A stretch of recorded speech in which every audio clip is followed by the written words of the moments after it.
Would we all please stand for the invocation, and we'll follow it by Commissioner Barr, then we'll follow the Pledge of Allegiance. May we bow in attitude of prayer. Gracious Heavenly Father, we are so grateful and blessed to be here this morning. We thank you for our community, for the outreach and groundbreaking at Brooks House this morning, for all those supporting and pulling together and contributing. The stories go on and on. What a blessing it is to be in Washington County. Direct us and guide us and use us here today for thy service, that we may honor and please you in all that we do and say. It's in your name we pray. Amen.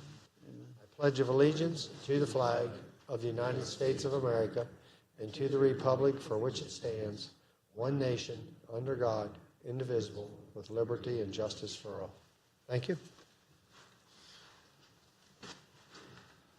I'd like to ask for a motion for the approval of the April 24th, 2018. I have to wait 30 seconds. That's all right. Hey. Hear the balls.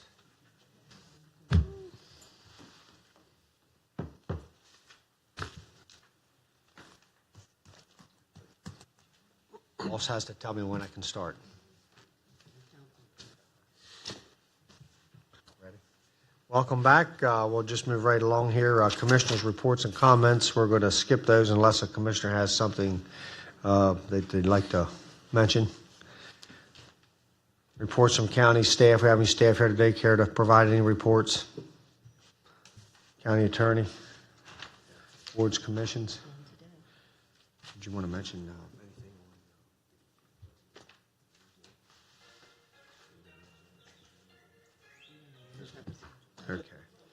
Okay, administrative reports.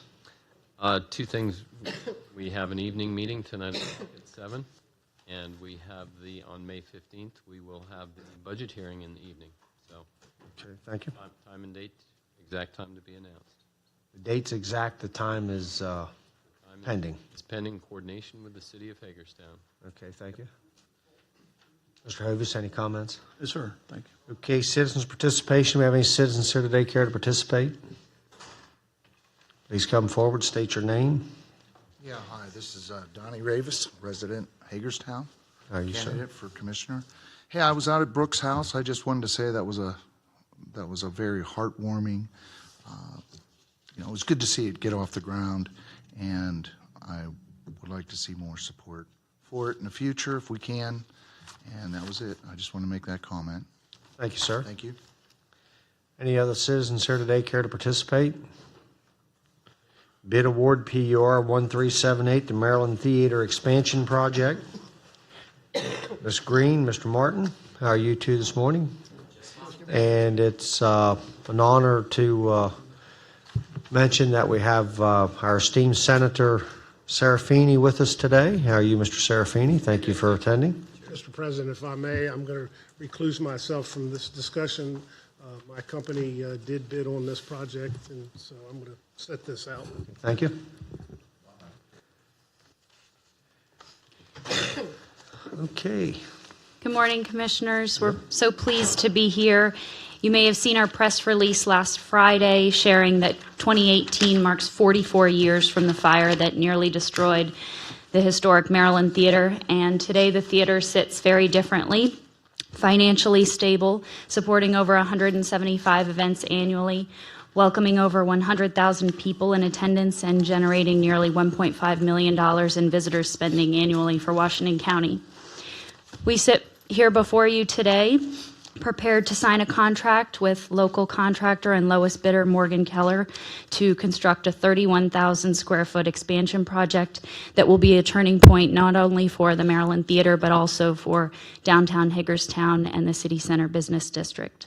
The Maryland Theater will no longer be our hidden gem of Western Maryland, but a grand performing arts complex that's anticipated to generate over $5 million in annual economic expenditures.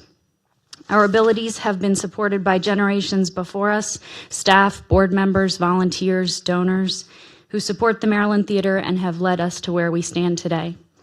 And of course, we appreciate all that the current government leadership, elected officials, and our donors have done to support this specific project.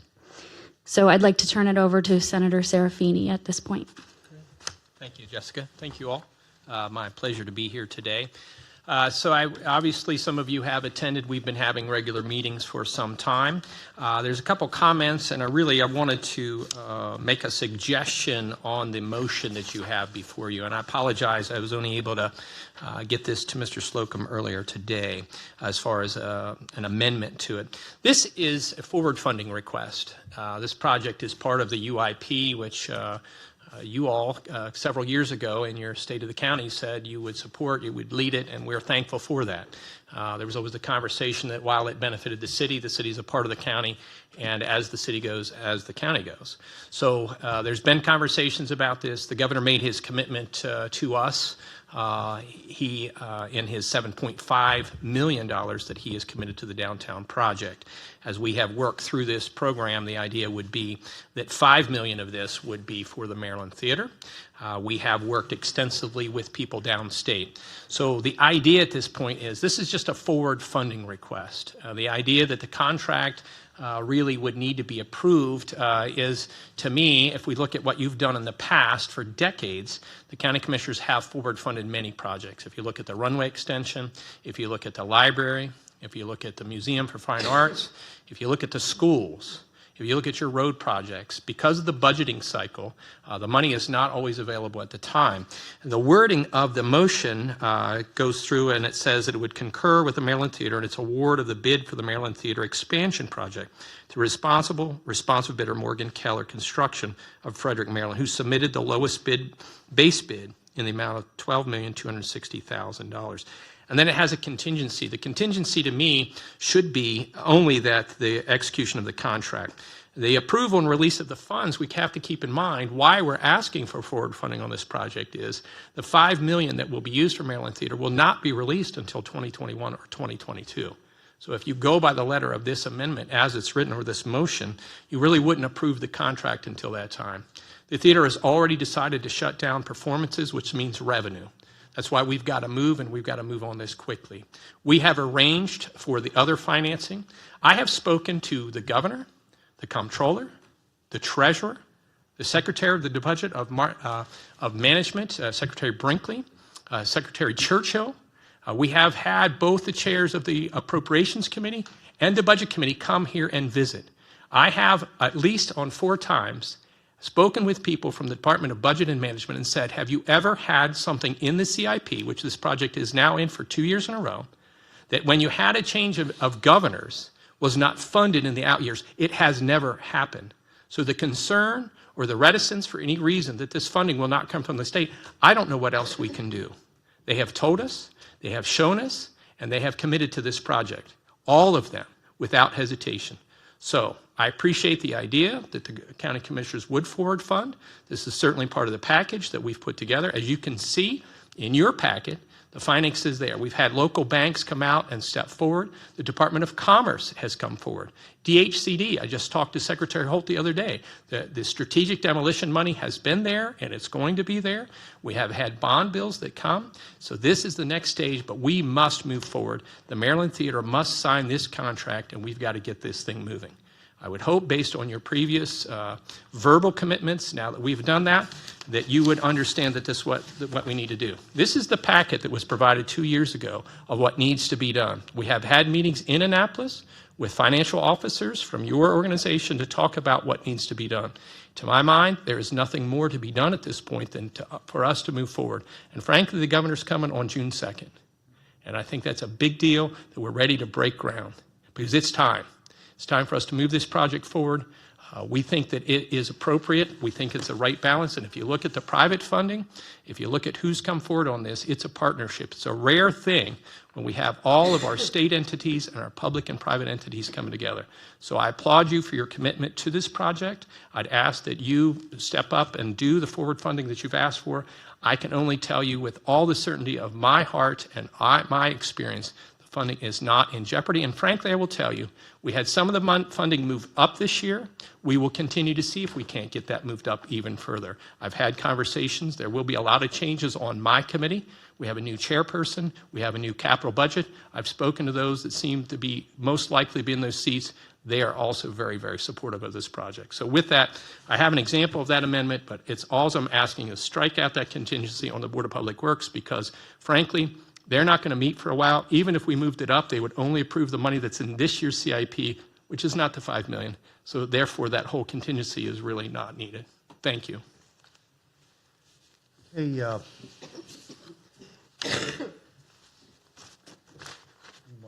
I can offer some clarification to that, Senator. Thank you very much, and don't disagree with anything that's been stated.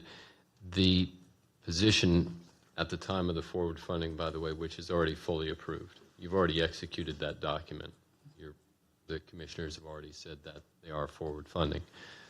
That agreement, if I'm not mistaken, had language in it that said there's two places in which the Board of County Commissioners would like to be advised and provide concurrence, and that is before the advertisement of the job and post-advertisement. What you have before you today is that obligation for the post-advertisement. So it's $5 million. The recommendation has nothing to do with the execution of the contract. The recommendation has everything to do with the disbursement of funds. As a staff member, and this is the appropriate location for this discussion in an open setting, as a staff member, it's my responsibility to tell you that the Board of Public Works will vote on this sometime shortly. Staff has done its very best to move that date as far forward as we can. Conversations with the senator already about trying to get that move forward. If the board so chooses to disperse funds prior to the execution by the Board of Public Works, that is fully its decision. But as a staff member, I wanted you to know that. The Board of Public Works will be voting on it soon. As the senator pointed out, there's $7.5 million in total from the governor's office. And that comes in a sequence over the next, till 2021, I believe. Yes. 2022. The first, and recall that you had $5 million to the Maryland Theater and $2.5 to the Board of Education. So as the senator pointed out, the first 2 years will be to the Board of Education. And I believe the senator moved up additional funds for disbursement earlier. So what I mean by that is this is the very first Board of Public Works approval. Jim has package here. When the Board of Education is here today, we have asked them to execute this because they have also just received bids and send that down to for the public. I think it goes to DGS. Department of General Services, yes. Yeah. So the Board of Public Works is going to vote soon for the approval of what the governor, The first disbursement which will be of those funds, which would actually, in all fairness and correctness, with all accuracy, that would go to the Board of Education. That is not to go to the Maryland Theater, as the senator pointed out. If the commissioners wish to disperse funds immediately, that is the commissioner's we're still discretion. going to disperse funds as they need them. If you want to disperse them before the Board of Public Works approves, that is your discretion. As a staff member, I'm responsible to share with you. I understand. Will the Board of Public Works be supporting any of the $5 million that will be forward funding shortly? Not until later years. The only action of the Board of Public Works would be on the contract. If there was any issue with the Board of Public Works on the contract, certainly would be corrected before 2021 or 2022. No, I'm just- So any delay to worry about the contract I at don't this think, I point don't, would be, the right? money's there. I'm just trying to understand exactly what this statement is referencing. Contingent upon approval and release of funds by the Maryland Board of Public Works. So are you saying that this motion is saying that we're not going to disperse any funds until? What it's saying is, as staff, that the Board of County Commissioners has the right, for instance, if the contract is signed today, and up at Budget and Finance, please disperse funds today. What I want you to know, if you hear of a Board of Public Works meeting in later May or June or sometime later, those funds have already been dispersed to the Maryland Theater. And if that's acceptable, then that's fine. We as staff need direction if that's acceptable or not. That's all. That's all there is to it. And it has, again, to clear the record, this has absolutely nothing to do with award. The commissioners aren't awarding this. This is the Maryland Theater's contract. It has nothing to do with the commissioners awarding. It's simply, when will those funds be available? Will they be available immediately? Or do the commissioners choose to wait for disbursement of the county funds to wait till the Board of Public Works? That's a decision that should be happening here today. And that's, I presume, when it was entered into the forward funding agreement, that was the intent behind having this discussion here today. So we would be providing the funding as needed, or when they need it. Yes, as needed to cover the draws that, from resources that we don't otherwise have available to pay the construction draws. Our concern from a Maryland Theater standpoint is that we are limited in our time frame of when the theater can be dark. As was stated in this morning's paper, for those that had a chance to read some information from Jessica's press release, the key first phase is to get the alleyway that is along the north side of the theater towards the proposed new school building that serves as the emergency exits right now from the auditorium, the theater itself. Right now, that's at multiple levels. You go up various steps to get back up to South Potomac Street. For that to be the main entrance to the theater, which is the plan, that needs to be raised up so that the entire walkway will be elevated to create a handicapped accessible access into the auditorium around the construction zone. Basically, you can imagine a tunnel will be created that will create safe pedestrian access into the theater once it's completed, so that the theater can continue to show productions in there, hopefully starting in October. The Maryland Symphony has agreed to delay the opening of their season from September into October, but we'll be dark basically from what time to what time? July through September 30th. And getting this contract awarded so they can order the materials they need and we can get the project started is a critical component so that we don't see a delay. We're very excited that we've been able to raise the bulk of the money. We basically, in pledges, have another $2.4 million to raise, but that will be much easier to do once the public can see that we've stopped talking about this and that we're actually going to see it happen. And I just want to thank all of you, and particularly Senator Serafini for his leadership. All of you, I will share in my 35 years of experience in the public sector, it's very seldom we see various levels of government work together with the private sector here, and even here with the private sector in this case is a private nonprofit. But it's remarkable to see the state, the county, the city, all of our groups together. And I look at this, when I first started at the city back in the 80s, in the late 80s, the Chamber of Commerce and the city and county worked on a jointly funded downtown study. And this Arts and Entertainment District was an outcome of that. This renovation and expansion of the Maryland Theater was the follow-up from that. And from Jim Pierney, who was at that time president of F&M Bank and then Susquehanna, these plans have been developing for some time. And it's really exciting to finally see them almost, we're at the brink, we're ready to award the contract. We just need to get this final piece in place so that we can move forward. And we'll be dark this summer, get that side entranceway completed so it can become the new accessible entrance to the theater during the balance of the construction. And then we will go dark again the following summer while they complete the tie-in between the new building that they'll be constructing in the meantime and connect that into the existing theater. So we'll have two dark periods.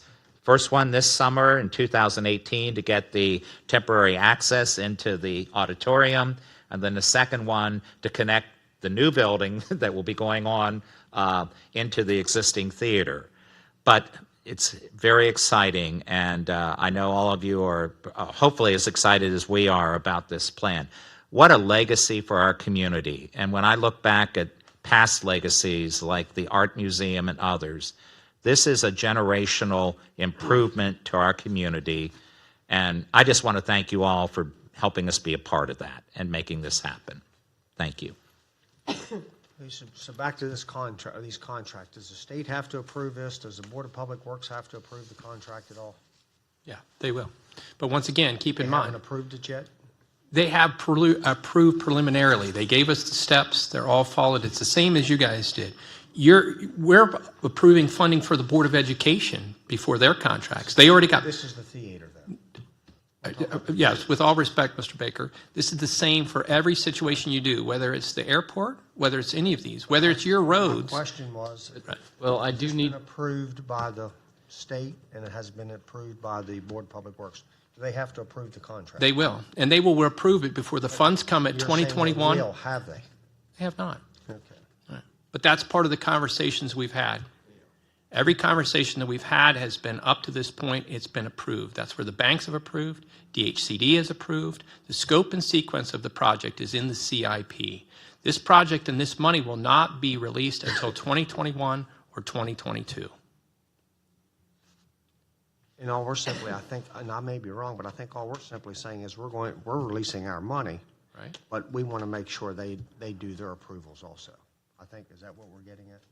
that's what we're saying. And again, there's nothing to preclude, the Maryland Theater from signing the contract with Morgan Keller or whomever it chooses.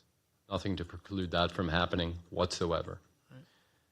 This, Scott Hobbs is here. He's been doing bridge engineering design since he arrived at Washington County. This same language, contingent upon state approval, has been in every federal aid program we've had, and that's how we've done it. Now, we don't have to have it in there, but it has been in there. With all due respect to the center, it can be removed. He's absolutely right. It can be. It's simply a matter that needs to be brought before you as the commissioners. Do you want it to be approved by the state or not? And you'd be fully justified in either way you choose. It's Just- simply a matter of transparency. Just so I understand, what we want, what staff is hoping is done is that we hear from the Board of Public Works that they approved the contract, not necessarily a dollar amount. We're waiting on an approval of a contract. We're waiting for the approval of the very first funding of this package, which are these agreements, to go through the Board of Public Works before dispersing funds. That's all. However, if the Board of County Commissioners hearing this discussion says we'd prefer to go ahead and take that without the contingency, as the senators recommended, you can fully do that. That's absolutely entirely possible. Simply am following suit with other federal and state aid programs, and that's just one level of protection that was offered and has been before. Now, I would concur with what the senator has said. If you wish to proceed without that, that's fine, as long as we all know that, and you don't look to staff to say, why weren't we advised? That's all. That's all I'm asking. I'm going to support moving forward without the contingency, because what I hear is, and if we're going to fund this program, this project in pieces, it won't start July 1st. No. We're waiting to 2021, 22, even before this project, and further eliminating growth and development in downtown. But the property tax rates in downtown continue to decline, and Hagerstown to continue to decline. This project is essential to kickstart our economic development, not just in the city, but all of Washington County. So I'm going to make a motion right now based on you can have discussion on this if there's no second, but based on Senator Serafini's recommendation, I support removing the contingency and the county forward funding the project and award of the project to Morgan Keller, and that's a motion.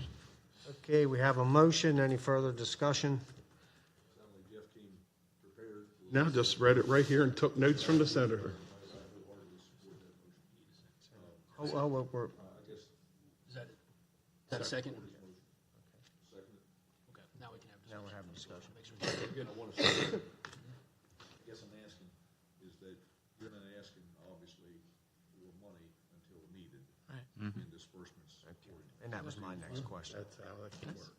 And that was my next question. Say that again. I'm sorry. You're not asking for a check today for funds.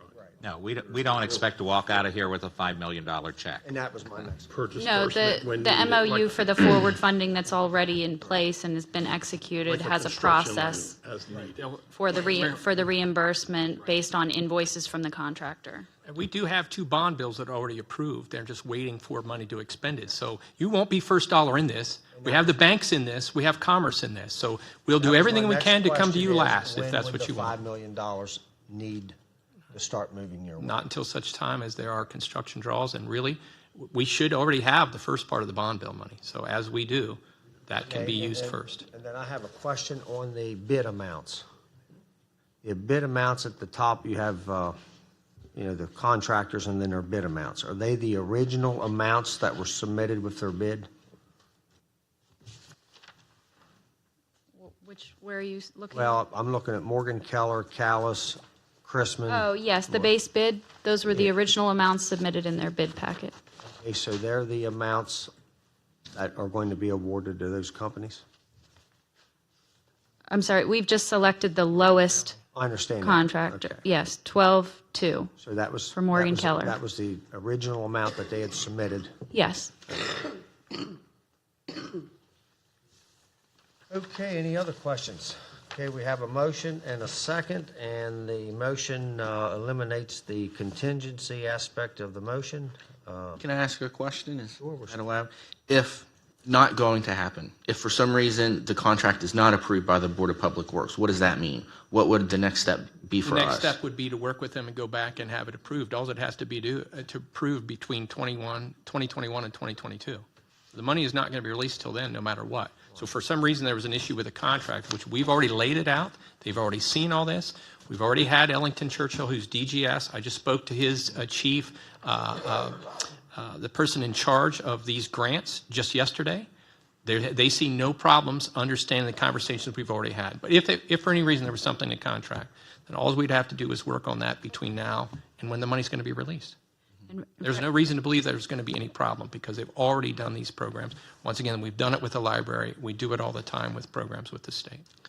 I would just add that because we've appreciate the Washington County Purchasing Office and we've used your process, it's actually, our contract was, is very close to the consistent county contract that's used consistently for construction projects, so. Frankly, goes above and beyond what the state requires.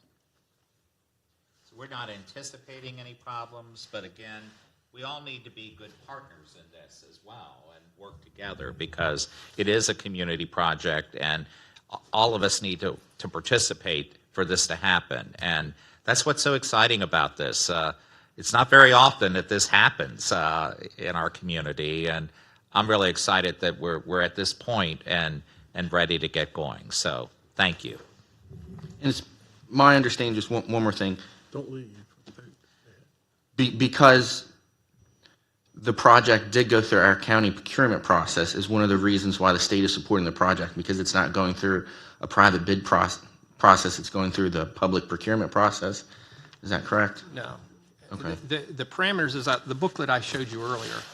That's their requirements. All right. So we've met all of those. They understand that. We already had a meeting in Annapolis and talked about this for this project. So this is it. This is their projects. This is all the explanations. So And their really, request was that it go, I don't mean to cut you off, their request was that it go before the county procurement process? that was the request of the county staff. County staff has been helpful and participating in this. So they requested and took the theater through your procurement. That was not a requirement of the state. And arguably, your procurement asked for more than what this does. Okay. So once again, the veracity and the possibility of it being approved, I would say, is very strong because what they have required that Maryland Theater do is more than what the state would. And quite frankly, because we're all partners in this, we have county money in it, we have city money in it, we have private money in it. We want to make sure that the community is comfortable, that the process has been transparent, that it's professional. And I'll tell you, being on the library board, when you all worked with us on the main library and some of the other library projects, as a board member, I feel very comfortable that the staff that I work with in those institutions, they're not construction experts. That's not what they do day to day. We really appreciate the fact that the county has been a great partner in working with us on this. And quite frankly, ultimately, it's the theater's responsibility for these contracts. But the fact that the government professionals that do this day to day have been working with us as a board member gives me great comfort that we've crossed our I's and dotted our T's correctly on this. No, I just want to thank, before we make our final vote, I want to thank staff for putting that contingency in there, at least bringing it to our attention, because we've had some good discussion, and I've had some good answers for myself.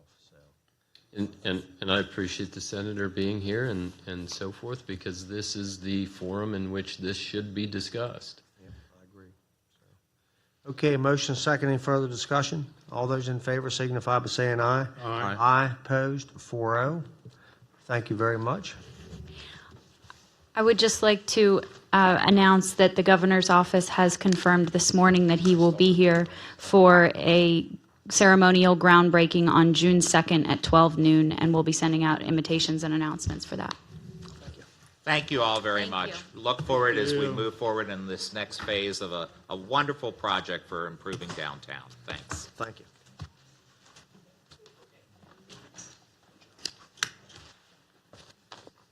Okay, next on the agenda.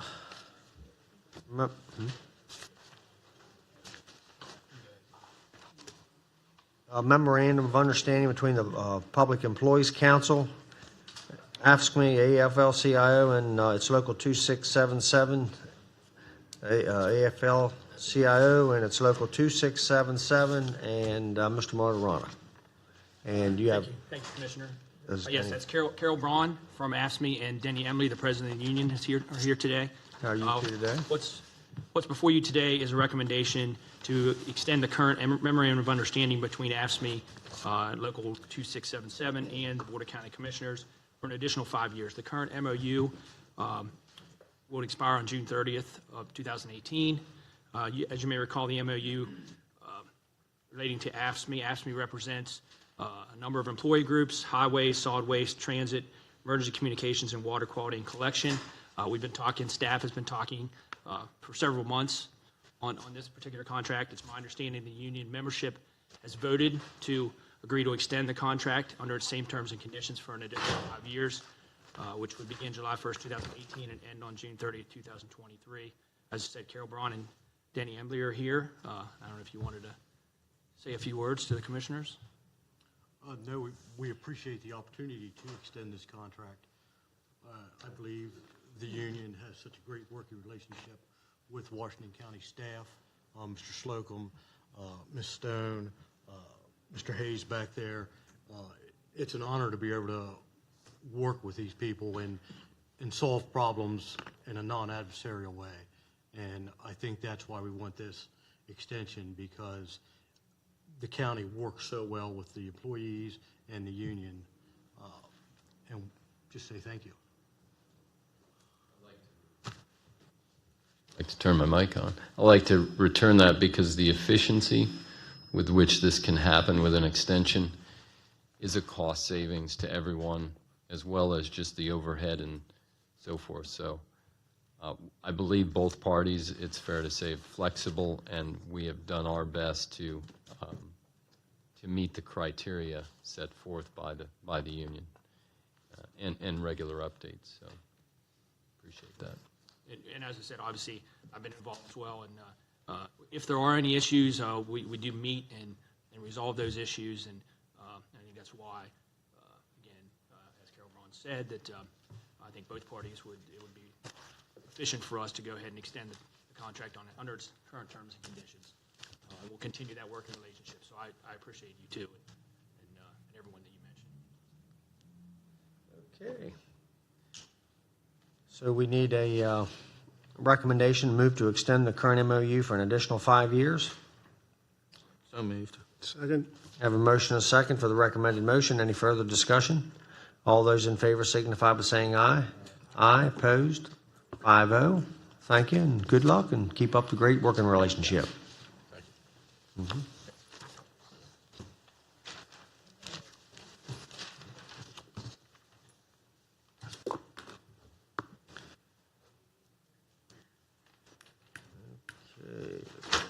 Public Safety Training Center change order, Mr. Hobbs. Good morning.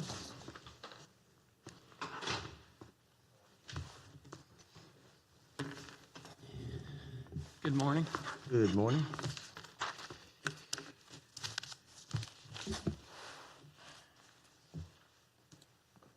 I'm here to recommend that the board approve a change order in the amount of $129,386 for additional architectural and design services as part of the Public Safety Training Center project. This request covers the additional scope of work identified during the programming phase that will be accounted for in the construction document phase of the project. Staff has had meetings since June of 2017 with the emergency services personnel, Dave Hayes, his staff, Kevin Lewis. We've also had the sheriff, Mullendore, involved with some of his staff, and then also Dale Hill and the volunteer group. Since that time, we've had monthly or bi-monthly meetings discussing the project through the programming phase and realizing what the project would be as we present moving forward. As we discussed a few weeks ago, the draft proposed budget is now $11.5 million. The original budget was $5 million. Over this time in the development phase, programming phase, there have been an increase in the scope of services, and this is reflected in our request. Again, the training facility is a proposed multi-phase project utilized by police, fire, and emergency services. The first phase is the main building project. That's approximately 40,000 square feet with offices, classrooms, multi-purpose room, kitchen, weight room, locker rooms, and storage space. And again, the plan involves the new building on approximately 49 acres at 9238 Sharpsburg Pike. And this was discussed a few weeks ago in our discussion. With that, if there's any questions? Any questions, comments? If none, we'll need a Question, just explain why the need for the change order at this early date. Sure. As we proceed through the programming phase, a lot of the scope of services are worked out. We had original budget of over $600,000 for this. The design budget came in $528,000.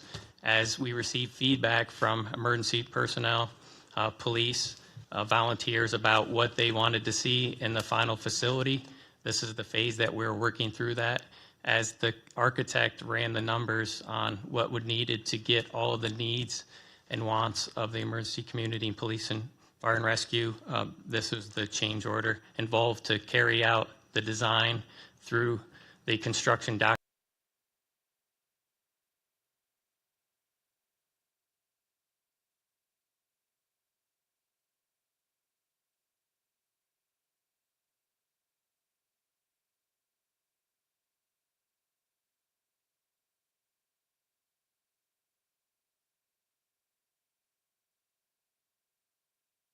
This is a brief overview before I hand it over to Superintendent Boyd Michael. There's a brief history. What you'll have here in your presentation is a brief history and evolution of school safety, which I think for the entire task force not already involved in schools was very helpful, and the task force shared that with Dr. Michael.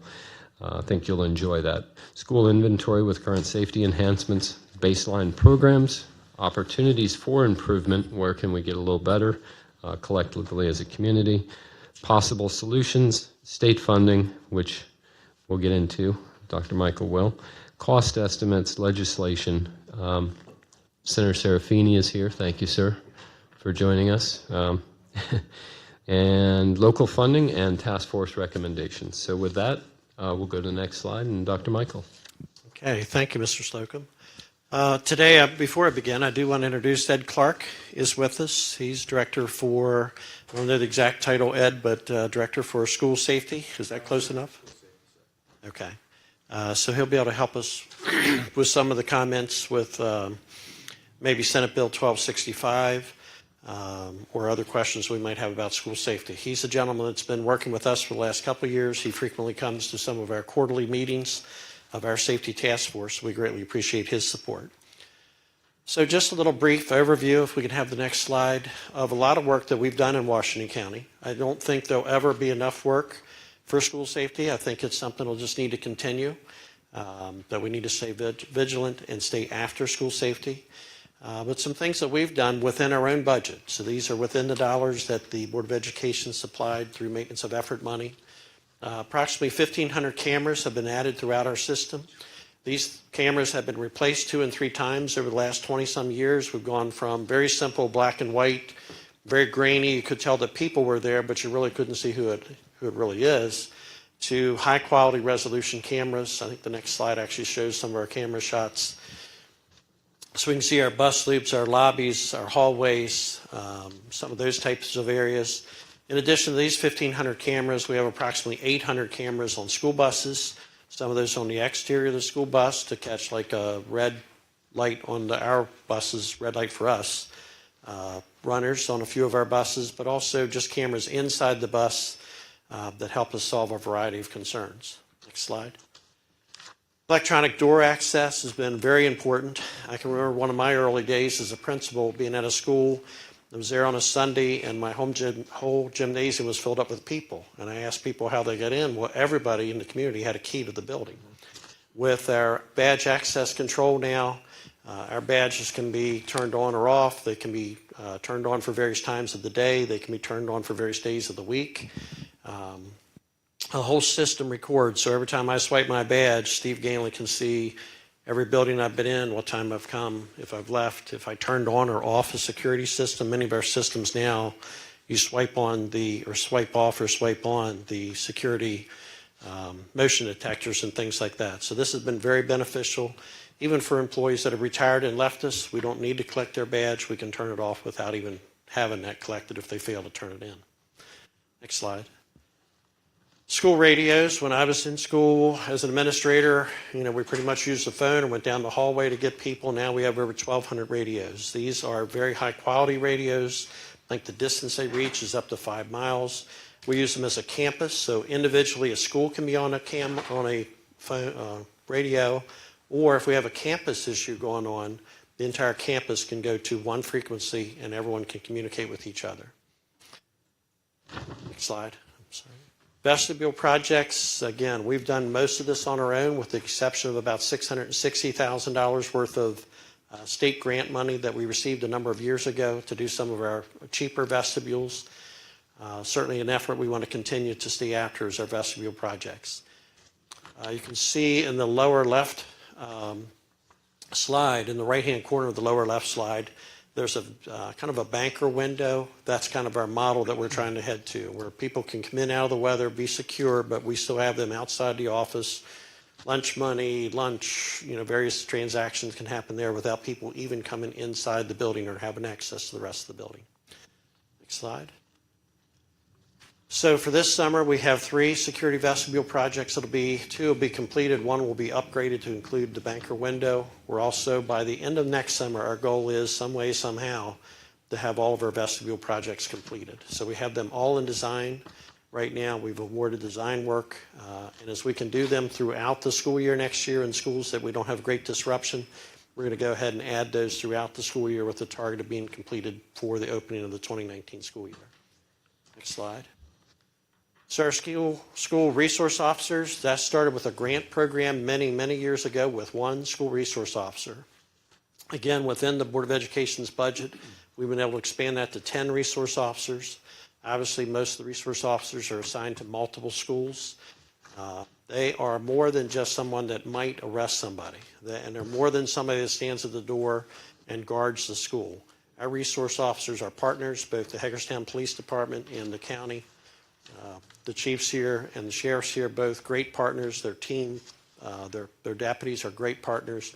I mean, they mentor students, they support students, they're very involved in our school, they're very much a part of our school. We don't see them like just a security resource. Next slide. Our safety committees, we have local safety committees at every school. They meet frequently.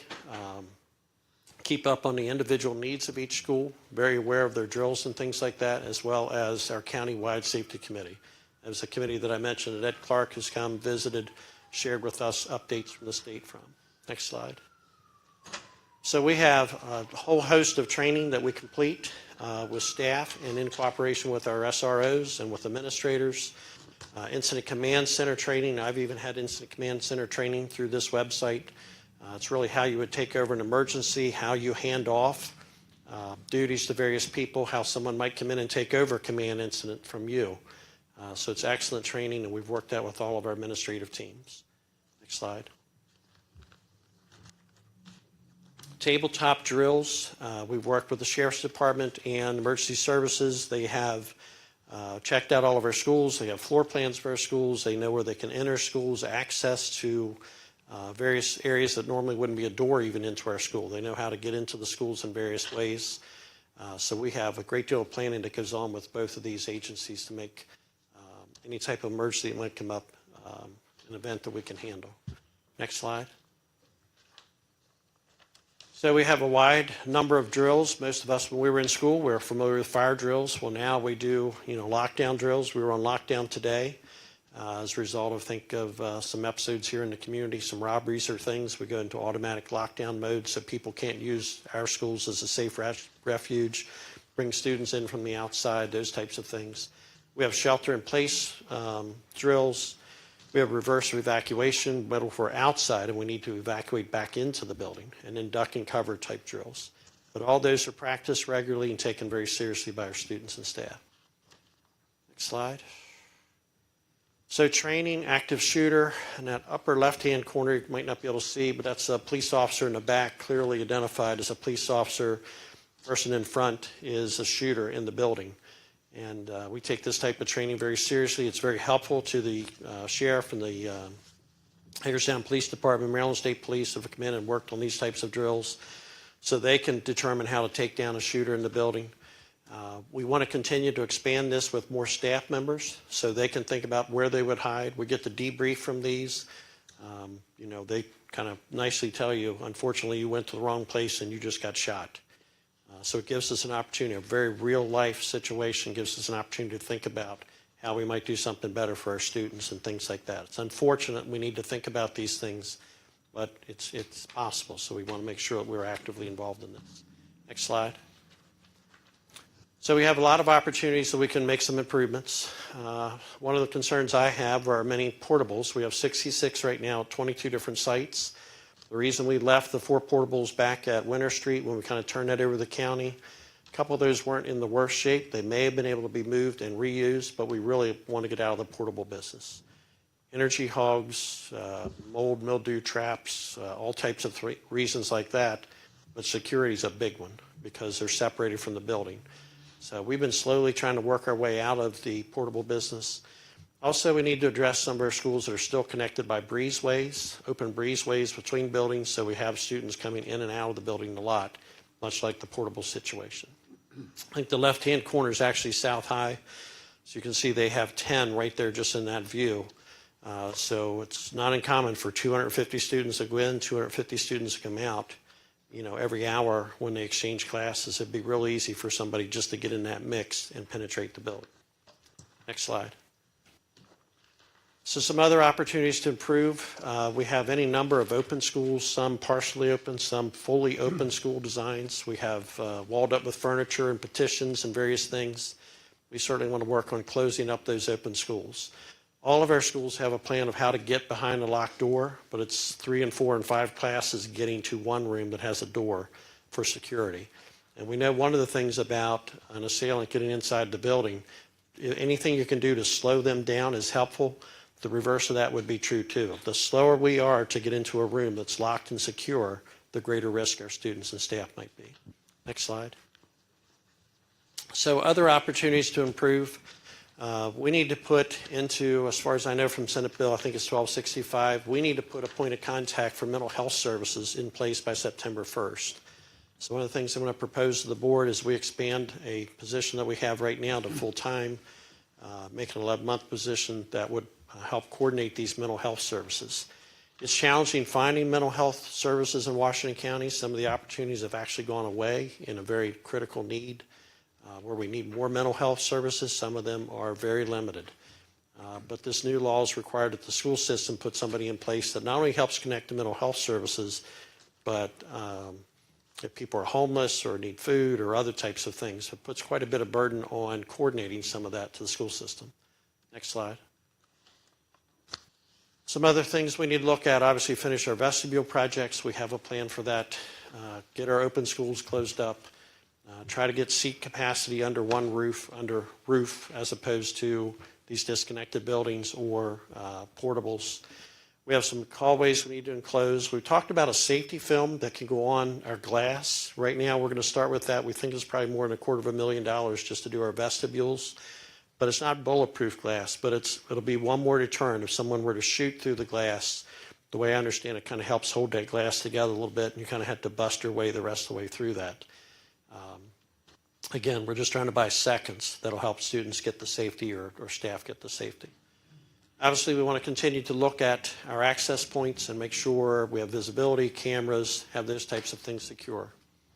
So next slide.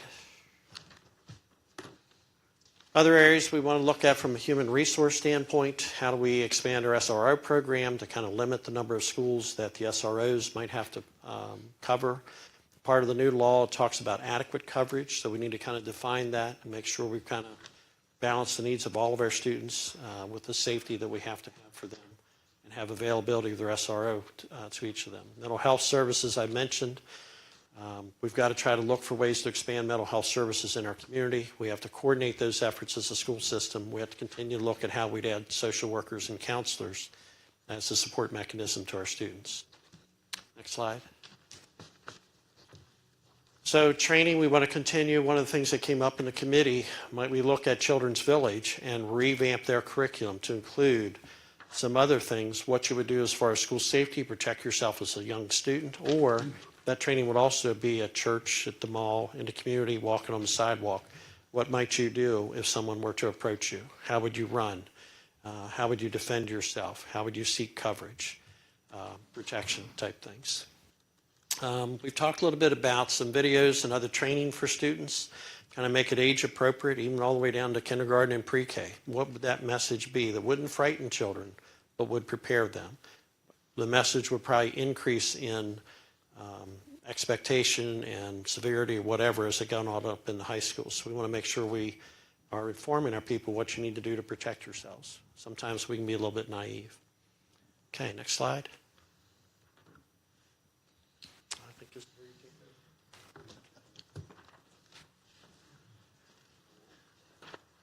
over. Good afternoon. As you can see, as part of Senate Bill 1265, there was $35 million appropriated for various categories. There's one-time funding in the amount of $2.5 million in safety assessment grants. As part of the bill, and I'll explain it to you in a little bit, we have to do assessment teams to assess the security needs of every school in our local school system. There's $10 million in school safety grants to be administered by the Maryland State Department of Education, $10 million in grants to be administered by the Maryland Interagency Committee on School Construction for safety-related capital projects. Permanent funding, $10 million in mandated funding in fiscal 19 and beyond for school resource officers and other local law enforcement strategies to provide adequate school coverage. And then $2.5 million to add 13 new positions at the Maryland Center for School Safety. Next slide, please. Beginning with this coming school year, and each school year thereafter, each local school system must file a report with the Maryland Center for School Safety that provides the number of SROs and how the schools without SROs will be provided adequate law enforcement coverage. By December 15th of 2018, the center must develop guidelines determining the appropriate number and assignment of SROs and any supplemental law enforcement coverage to provide adequate coverage to our schools. By July 1st, 2019, each local school system must develop their plan for implementation based on the guidelines provided by the center. By September 1st, 2018, each local school system must appoint a mental health services coordinator This is what Superintendent Michael was saying earlier. And they have to ensure students are referred for services, that they maximize external funding for mental health and wraparound services, and that they develop plans for delivering behavioral health and wraparound services. By December 1st, 2018, the School Safety Cabinet must review the local plans and identify any gaps in availability of services provided for our school-age children. Next slide. By September 1st, 2018, the Center, in consultation with local school systems, must develop a specialized curriculum to be used in training SROs that addresses specific issues. And then that curriculum must be presented to and approved by the Maryland Police and Standards Training Commission. And then by March 1st of 2019, the Center must develop a model training program for SROs based on the curriculum. Each local school system also has the opportunity to develop a program based on that curriculum as well. And then each local school system must either enroll their SROs in the center's model training program or the local training program using the curriculum, and the training must be completed by September 1st, 2019.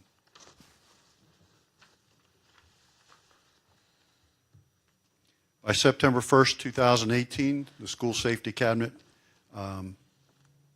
must develop a policy for the establishment of one or more assessment teams. That's what I was speaking about a minute ago.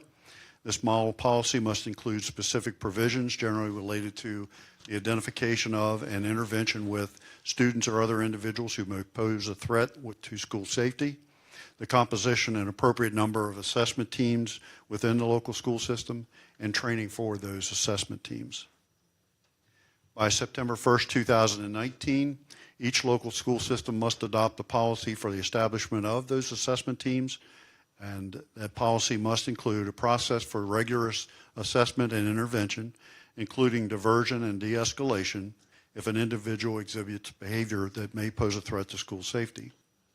Standards for timely response and procedure for coordination among members of the team, including referral of relevant information to the appropriate authorities. Standards and procedures for the referral of an individual for evaluation, services, or treatment when appropriate. Next slide. Each local school system must designate a school safety coordinator who must be certified by the center and serve as the liaison between the local school system, law enforcement, and the center. And by June of 2019 and regularly thereafter, each local school system must conduct a safety evaluation of each school to identify and, if necessary, develop solutions for physical safety concerns on school property or at school-sponsored events. In conducting the safety evaluations, each safety coordinator must consult with the center, coordinate with the interagency committee, and submit a summary of the completed evaluations to the center. By July 1st, 2020, and regularly thereafter, each local school system must update the school emergency plan for each public school. The plans must conform to the center's guidelines regarding how the school will address behavioral threats and emergency events. In updating the plans, the local school system must work with the center to correct any identified weaknesses. School safety evaluations, emergency plans, and local law enforcement coverage policies are not subject to inspection under the Maryland Public Information Act, except by designated state agencies, emergency management agencies, and local law enforcement in the performance of their official duties.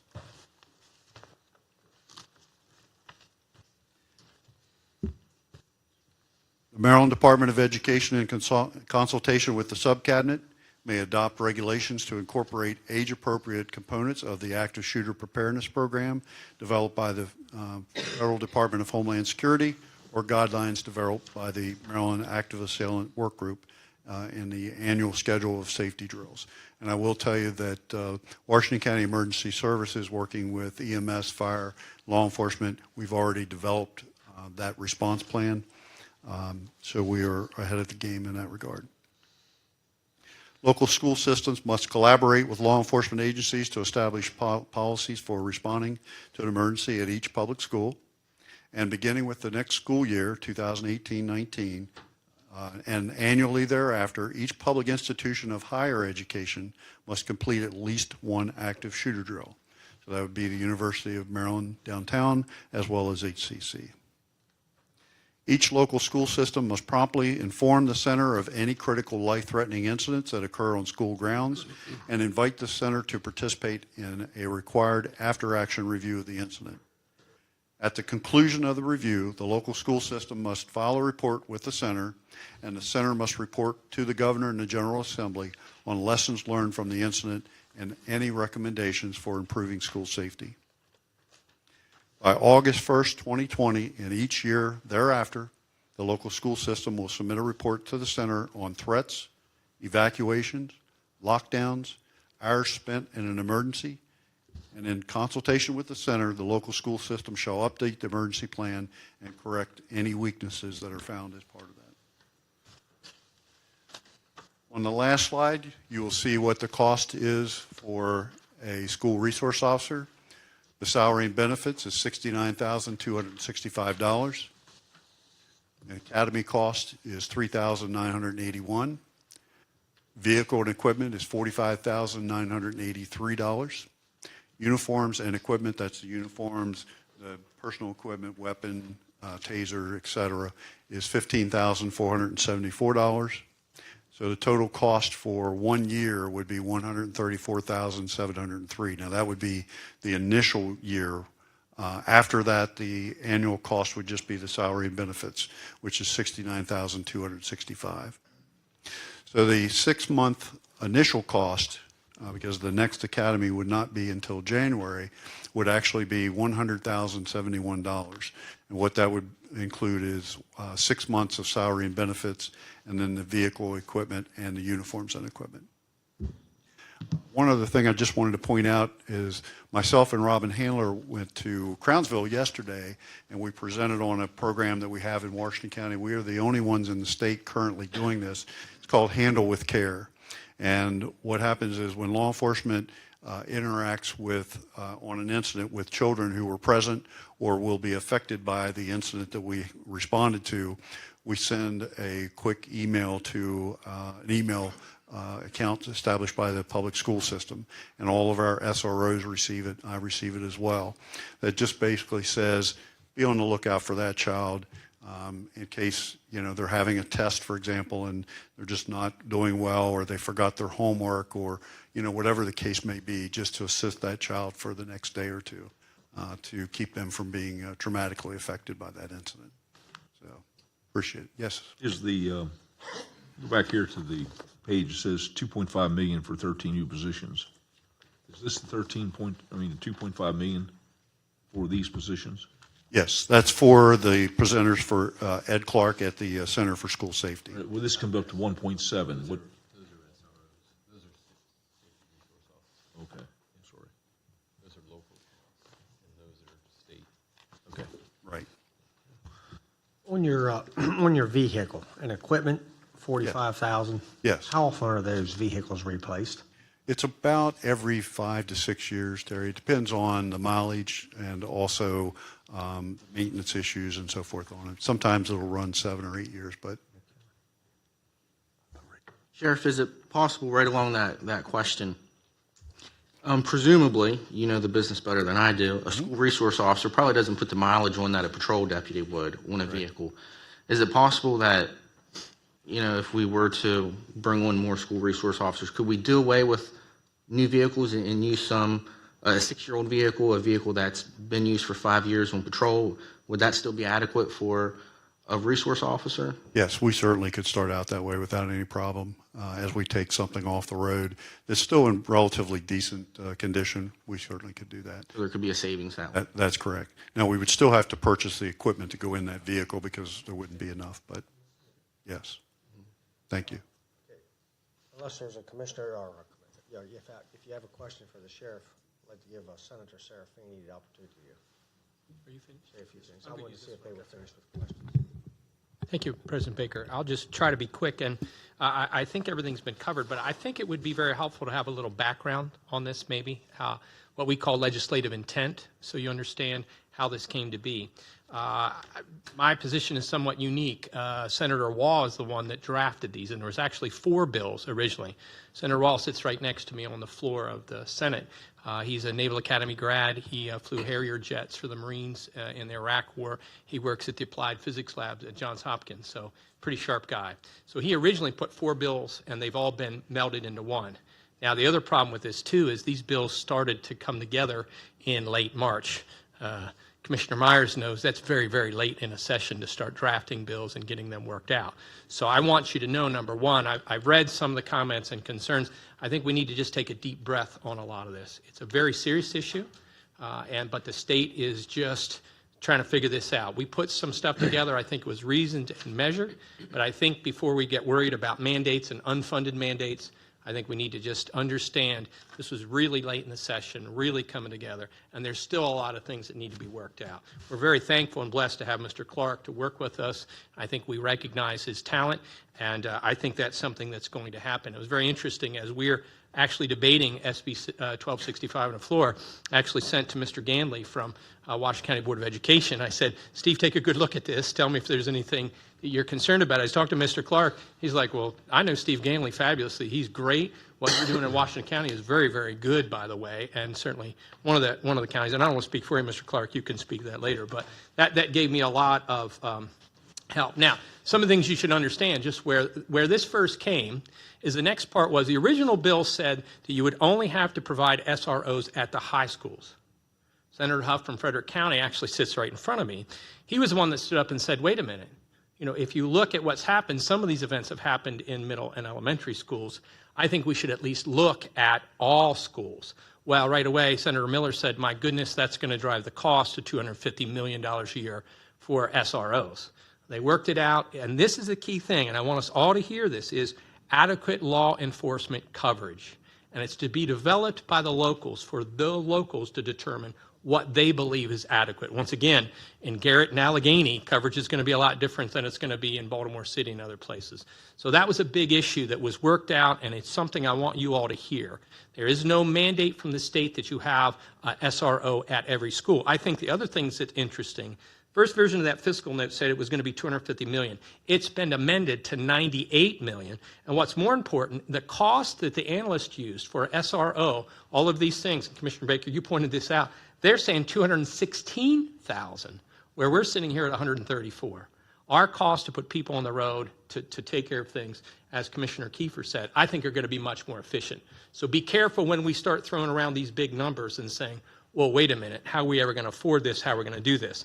I think of Fountaindale, Northern Middle, and North High. I think it'd almost be reasonable that you could have one officer if you felt that was adequate at that, okay? But that's a decision that's to be made locally here. That's something that's to be worked out between the county commissioners. So don't feel like the state is going to tell you very prescriptively, you've got to do this and good luck. Hope you can pay for it. I think the things that we need to understand, too, is there are this new sub-cabinet. That's a new program. It's a new issue. And we want to pay attention to that, and we want to make sure they know who all of you are as electeds. I think that's going to be very important. The Safe Schools Fund, and it was covered. If you get a chance and can't sleep at night, if you go to the 90-day report, it's 466 pages. But if you go to A25 to A28, that gives you pretty much what Sheriff Mullendorf just laid out. It's got all the funding, how that money's supposed to go. You should know there's some additional funding that's going to come to the schools from the state next year. Okay, the first one is Kerwin Commission is coming. And Kerwin Commission is going to cost more money, but part of Kerwin is going to address school safety. The next thing, and I don't know if you're aware of this, but when we passed gaming, the promise was all that gaming revenue would go to education. But all it did is went into education, and that what it replaced went elsewhere. So there's going to be a constitutional amendment. It's kind of like the lockbox for the gas tax. Once again, Commissioner Myers remembers that from years ago. And so it's going to say that money must go to education. So it will be additional funding. And we had an amendment from the governor that was his bill on school safety that was going to be an extra $125 million a year for both school construction and school safety issues.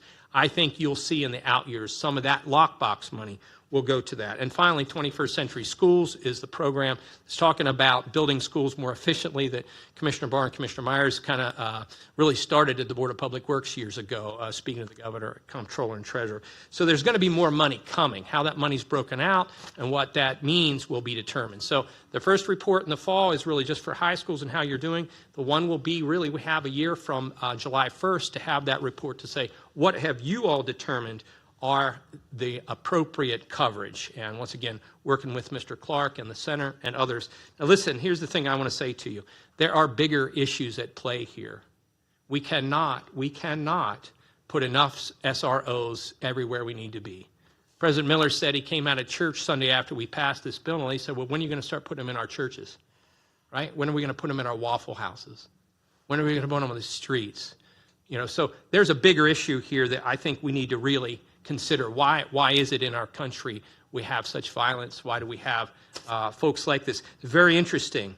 I'm good friends with Lynn Rushing, and he told me that since the first of the year, Brooklyn has turned away 366 emergency admissions. These are people that came with an emergency psych issue, and 366 were turned away. 90 adults, 276 are child and adolescents. Where are those folks going? How are they treating their problem? It's the same as Brooks' house, right? That was the problem. Brooke Simmers said she would go, but they couldn't find her a place, and she overdosed. What happens to these young people, child and adolescents, that are having psychological issues? And as was said, there's not enough care out there, and they need help and can't get placed. These are bigger issues that the state, working with you guys at the county and the Board of Ed, have to talk about, because I think that lays right into the opioid crisis. Finally, on this, I just want to be quick and say Sheriff Mullendorf and the school system did a great job on a bill talking about reportable offenses. We can have students that have committed violent crimes transfer into our school system from another area, and we don't know about it. Mr. Clark and I have talked about this. There's legislation out there. We need to know in the school system, and Carol Costello did a great job, I would say, and the sheriff came down and did a good job. I think those will come back next year, but we need to have communication and information. We've got to be identified, and that was one of Senator Wall's thing. How do we identify that student ahead of time? How do we make sure that information gets to the right people so that we can be proactive in A, helping them and protecting the rest of the students? So the last thing I want to say is communication is going to be key. I think as you communicate with us and we communicate with you, as we say in our community, what do we think is adequate? Commissioner Kiefer was talking about that to me earlier today. What do we say is best for our community, and what are we committed to doing? I'm committed to do is from the state, we want to partner with you to do that. I don't like unfunded mandates, but I want to work with you because, once again, my daughter and daughter-in-law are both teachers. So I care about the teachers as well as the students, too, and I think we need to keep that. We want to be proactive. There is some money out there, so let's get after it. If we can qualify for it, let's get some. I'll work with you on that. Let's also keep in mind, you know, a former chief of police in Hagerstown I was talking to said the chance of a school shooting is .001. It doesn't matter if it happens at your school. It means you're 100%. But we have to be reasons. We have to take a holistic approach of what we do in our community to create safety for all citizens and protect the most vulnerable, certainly in this case, our students. So I just wanted you to have that little background of where we came at this legislatively. But I want you to know, please, you know, don't feel like the state is coming down on you. There's a problem. We want to respond, but we need to do it collaboratively, and that's the commitment I have, and I think that's what we have in the legislature as well. Thank you, Mr. Baker, for the opportunity. Thank you, Mr. Serafini. Mr. President, would you allow Mr. Ed Clark to say a few words? Now's the time. Welcome to Washington County. Thank you, sir. I'm a retired police officer. That means automatically I'm challenged by technology. So, Sheriff, I might need your assistance here. Be careful, the sheriff's looking for SROs. We're in it together, right, Sheriff? Absolutely. Good afternoon. My name is Ed Clark. I'm with the Maryland Center for School Safety. I'm the current executive director. Thank you for the opportunity to come before you today. I think Senator Serafini's done an excellent job of outlining everything that is in the School Safety Act this year. The sheriff did an excellent job as well as the superintendent. I think it's important to understand we really are all in this together. Governor Hogan was out in front of this following the tragedy in Parkland, Florida. And then certainly we had our own Maryland tragedy in St. Mary's County. And I just want to kind of share a little insight on that.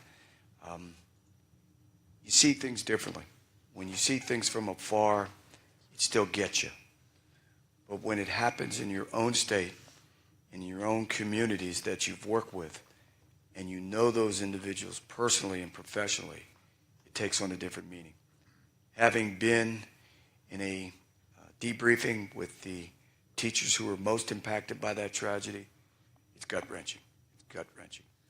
So I think the more that we can do to be proactive on prevention and intervention, that's where we need to be as a state.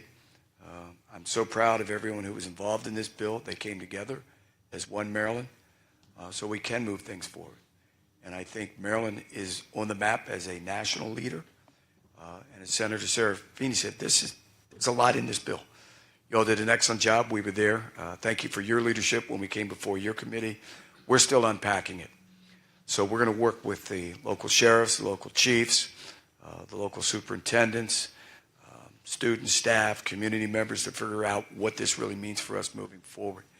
And I think the key thing is that we will make guidelines or bring guidelines forward for adequate coverage. But I'm a retired police captain in Montgomery County, so we know that all emergencies are local. So those are guidelines. And just as Senator Serafini said, then those guidelines are to be interpreted by the school systems and the local law enforcement community to really determine what works for you here in Washington County and the 23 other counties in the state of Maryland.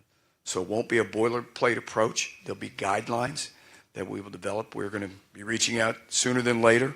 We're already fast-tracking the school resource officer curriculum. Senator, thank you for those really quick timelines. You all really got us going. So we will be in summer school all summer. And the challenge for us is currently there are 2 staff members in the Maryland Center for School Safety. So we will ramp up very, very quickly to provide additional service to schools throughout the state of Maryland. I think the other good thing about this is that we will be requiring all of our public schools, as the sheriff mentioned here, to do these safety evaluations. So we want to have some greater degree of consistency throughout our schools. I think we're working with the MSD and the school construction team. Down the road, hopefully we'll have minimum safety standards for all new school construction and renovations of school buildings. So there's a lot of grant funding opportunity here. I think, Senator, in 2020, you all put $10 million forward to help the local public safety community to staff up school resource officers. And there is also some grant funding money for mental health services as well. So I just want to say that you have an excellent school safety program and protocol. It is, in our world, it's all about the relationships. And the relationships that are clearly cemented here in Washington County are outstanding. Steve Ganley, we work with Steve all the time. And Steve keeps us informed of the great things here that are going on. So anything that we can do to help and support, Steve is, every Monday we have a 10 a.m. school safety conference call. We have about 300 and some members part of the school safety network. About 70 people from around the state get on those calls every Monday. So Steve's an active participant. We talk about emergencies at the local, state, and national level, but more importantly, best practices. So by having everybody on that call, everybody listens firsthand. What's occurring within the state, and what can we do better? So anything that we can do to support you moving forward, we're here, and we're delighted. And again, I just want to congratulate all of our legislatures for demonstrating leadership and bringing this forward for the state of Maryland to make sure all of our kids are safe. Thank you. Thank you. There is one more slide, President Baker. First, I'd like to mention, I failed to mention Ibrahim Diallo, our student member representative with WCPS, was also involved in our task force meetings. Thank you for being here, sir. And we have a council member, sir. Mr. Austin Heffernan is here. So these numbers and priority recommendations, certainly in light of everything that the senator has brought, and I'm sorry, sir, your name? Mr. Ed Clark. Ed Clark, thank you. Certainly would be need to be considered in the prioritization. This is what the task force had before those vestibules, and I can't say that they're in a strict order, but vestibules, one thing that the task force mentioned was some schools have vestibules and security, and some don't. So that seems to be a primary concern. And please correct me if I'm wrong, or any thoughts, Vice President Stauffer, President Williams, or Superintendent Michaels on that statement. But there does seem to be the fact that, and that's why I believe the task force put it at the top of the list for that reason. Resource officers, certainly seems as though as many as can be available could be used. There's no question. School drills, that's an operating expense. Address open school designs, that's 88.75 is from the Washington County Public Schools. We certainly won't be able to come up with that immediately, but they do range for closing some of those, and some of them are not complete closures, from $250,000 to $11 million. Window safety film, it is not, I've been corrected, it's not bulletproof film, but it is a safety film that would help slow down and give more time, as Superintendent Michael said. That's an expense, $247,500, which would help at 45 schools. Revised curriculum like Children's Village, operating expense. As I said, there were two main categories that the toolbox chose from, and those were operations and actual hardware. And you see both here on this list. So some things I can say simple, but that wouldn't do it justice. It would still require a curriculum update at Children's Village, but it's something I think the task force looked at very carefully as, with an open mind, are there ways to simply educate better in those forums as well?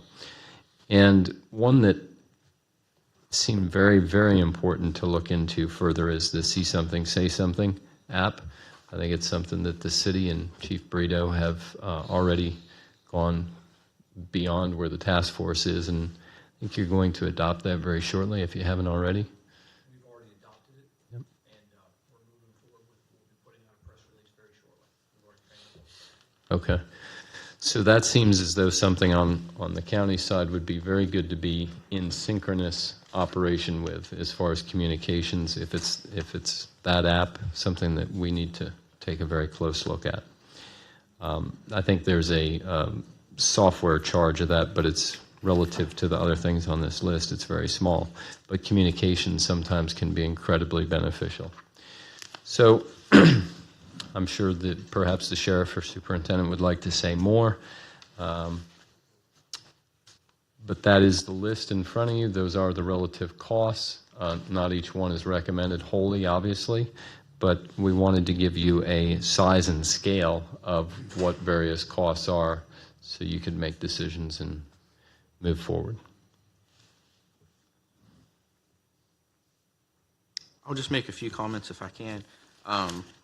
As the outcome of the committee suggested, the purpose of the committee, just as a reminder to anyone who might not be familiar or who didn't sit in on the meetings, because we had a deadline of May 8th, which is next week, we finished a week early. How's that for effective government? The purpose was to quantify, put a dollar amount on measures that we could take to improve the schools. It wasn't to come up with the safety protocols or what needs to be done. I think law enforcement, combined with the Board of Ed, has done a fantastic job of that. You've analyzed the schools over the years. You've improved the safety at the schools over the years. That's not what we were there for. We were there to say, how much does this cost? And our timeline was approaching to get something worked into our budget. So that's the reason why we had the urgency in the deadline and the purpose. And it just so happens, coincidentally, the Senate bill came forward right around the time of our first meeting. So a lot of our meeting dealt with the Senate bill and how that would impact school safety. So the committee couldn't have been formed really at a better time to analyze that from both angles. I think that we are given several great options here. Again, the recommendations come from between law enforcement and the Board of Ed, what the improvements need to be. I would like us to carve out something in our budget to help improve school safety. I think it's great that we have some money potentially coming from the state of Maryland in the time ahead. Just keep in mind, we talked about school resource officers adding another deputy. For example, can't get a deputy into police academy until January. It's going to take some time for that new deputy to go for the ride-alongs, do what they need to do for them to be up to par. So we're a year out, even if we started today, to add a new deputy. I think that shows why we need to do something soon, and really waiting just delays that a whole nother year if we were to add more resource officers. I saw in the notes to the Senate bill, I know it was said that it's up for the individual counties or the school districts to define adequate coverage, but there was I believe, a number for Washington County that in the notes of that bill, I don't know how it was calculated or formulated, but the number that was assigned to Washington County was 27 school resource officers was the suggestion for our county. And each school had their own. So I would like us to consider adding school resource officers. I think that's a step in the right direction. And by all means, if we receive more money from the state level, that's great. You know, we'll certainly put that to good use. Don't think we won't, but I'd like us to see, since we're going to be voting on our budget today to move it forward to public hearing, I'd like us to include some funding for school safety. I agree with you on the school safety additional funding. Now, on your school resource officers, if we were to hire more resource officers, then that becomes whose responsibility year in and year out? Well, I won't speak for the Board of Ed or the Sheriff's Department, but as of right now, I believe, correct me if I'm wrong, the resource officers are currently paid for through Board of Education funding. The county helps out. I guess it's included in maintenance of effort. Going forward, the request was that be filtered through the sheriff's operating budget. So how are we able to take capital money? I thought we couldn't take capital money and use it for maintenance of effort type money. You mix in two different pots, certainly. Capital money Well, wouldn't. if we take capital money to hire these school resource officers through the police department, that means we're going to be responsible to fund those school resource officers year in and year out. How are we able to use capital money for that? I'm sorry, sir. If there was a suggestion you use capital money for school resource officers, I didn't I thought catch that's it. where we're going to get our money for Oh. all of this, Okay. for all of these recommendations. I'm sorry, sir. I don't. Okay, well, we can talk about that later then. And just to add to that, regardless of whether it would be in the sheriff's budget or if it would be part of maintenance of effort, it would be a recurring operating cost to do that. So you're correct on that. Okay, so I need to see where, if we provide, well, the additional funding that hopefully we're going to be providing for safety, I have to see where that money is going to be used before I can make my argument. Last week, when I presented the budget, I did present to you some options on what it would look like if we added additional funding to the Board of Ed in the operating budget. I have that if you would like me to bring it to you. Okay.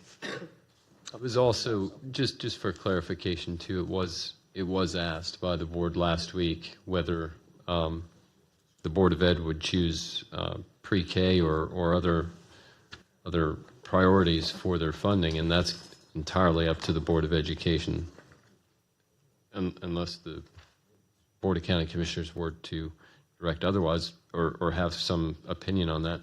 But I think that was the will of the commissioners, was to say that's solely up to the Board of Ed. And that was your comfort level, I believe, at the early discussion last week. So. Okay, any more thoughts? Because we're going to be discussing the budget next. I just want to ask one question. How is this, I mean, who reports to who? I guess if it's initiated or handled by the sheriff's department, is this something then that this resource officer, if he or she is assigned to Clear Spring? I mean, how does that work? Does that person work directly with the Board of Ed's person who also with the principal? I mean, what's the... I have a supervisor that's assigned for all of the SROs who works with Steve Yanley to address any issues. And the same is true, I believe, with Chief Brito. He has a supervisor assigned that works with them and each of the school resource officers. And they meet regularly to discuss issues and so forth. I guess that doesn't answer. I guess I'm saying that, there's, in the course of the day, the school day. I got you. Of what goes on, who is that officer working for the principal, so to speak? That's correct. Ultimately, the principal. Yeah, so that person's in charge of saying whatever. I mean, that's correct. He or she's not going to buck and call you up and say, this crazy principal's asking me to do something. No, as long as it's lawful, they will buy. Okay. Just wondering, sometimes people get a little attitude sometimes.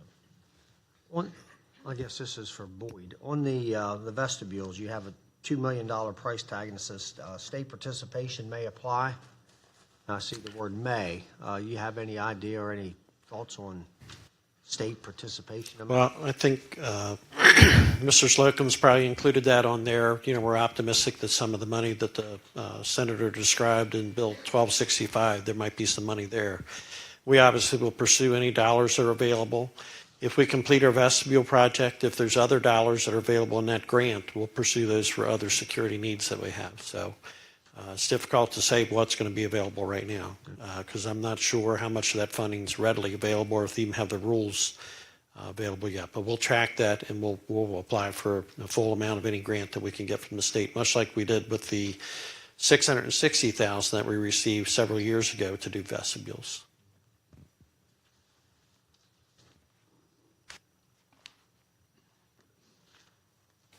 So once we, the commissioners, would agree on an amount of money, then who, if we just agreed on an amount of money, the sheriff, yourself, your school board would come to the commissioners and show us or tell us what you'd like to spend that money on?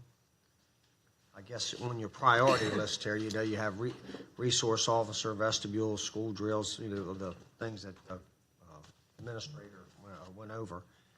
If we had an amount of money, how could you come back and say this is what we need to use that money on? Your priorities. Well, again, I think the vestibules will add us security there all the time, regardless of whether the resource officers available. So that's why we see an investment in the vestibules being important. So we requested several weeks ago, and the county commissioners approved. We had $808,000 left over from Jonathan Heger due to good management on the project. We came to you, requested that money be approved to be transferred towards the vestibule project. So we have some seed money based on that request and your approval towards the $2 million. We're working as a staff on operating budget right now to try to create savings that we might put towards the security vestibules. We're going ahead and investing in the design work. I don't remember the number off the top of my head. Rob Rollins' number for design work for the remaining vestibules. $120,000 just for the design work for the vestibules. So we're going to go ahead and invest in that money right now to get the vestibules designed. And then we're going to continue to look for operating money or capital money and any money the county commissioners can apply towards the $2 million. School resource officers, I really see that as an opportunity as we expand that to start transitioning that to the sheriff's department. We've kind of done a study across the state. Almost all those resource officers are coming out of the sheriff's department budget or local agency budgets, not out of school board budgets. So as they've expanded their resource officer program, it has not been part of maintenance of effort of the school board. It's been part of the local sheriff's department, and I think that would be appropriate. So if you were to appropriate, one more officer or two or three, my recommendation would be put it in the sheriff's budget. And we could start to transition from our budget into his budget, the sheriff's department. Then I think an MOU would need to be worked out with the city, unless the sheriff's department were to take over the city schools, of how that transition would work as well. So the $120,000 for design work comes out of the $808,000, or are they two different pots of money? Right now, we have the $808. To my knowledge, we have that in our capital part to work on the capital. We're paying for the design work ourselves already out of Board of Ed money. Again, out of maintenance of effort. That $2 million price tag you have up there, that could be $1.2 million additional money? It's an estimate, and until, how estimates are, until we get the design work complete, till we discover everything that we might get into with the vestibule, the projects might be $3 million, they might be $1.5 million. So it's just really difficult to say. Right. It's not anywhere in this report, but I will say knowing students in accessing a school like you did last week at Fountaindale, that's a secured vestibule, correct? And others I've been in, same school before and after the vestibule. There's a marked difference in the sense of security. So I'd like to applaud Boyd and his staff and the board for those vestibules that are already in. That was way ahead of some others, I believe. So, and the ones that you want to put in, they seem to be quite valuable. Okay. Rob, the schools, Conakajig, Winter Street, Job Development Center that were transferred to the county, I think one's been sold, two were almost there. Yes. Right? Has that money, remind me, has that money been earmarked for anything? Once those schools are sold, is that incorporated into our budget for this upcoming year? Those in total will reap, after all of the fees and so forth and resources that went into trying to market them. And I don't know if Jim Sterling is here, our Director of Public Works, replacing glass and covering them will be about $1 million. And that's one of the locations here of savings and various costs that we had in mind of. That's where the money could one of your budget numbers that was mentioned last week would come from, is that savings. Yes.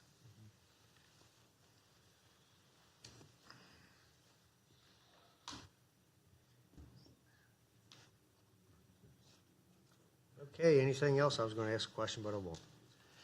Anything else, County Commissioners? Board of Ed staff? Elected officials? Okay, thank you very much. And I'd like to personally thank everyone for working on this report. You've accomplished a tremendous amount in 4 weeks or 4 meetings. And I just want to thank you for everything you did to bring the information to keep our schools safe. So, thank you.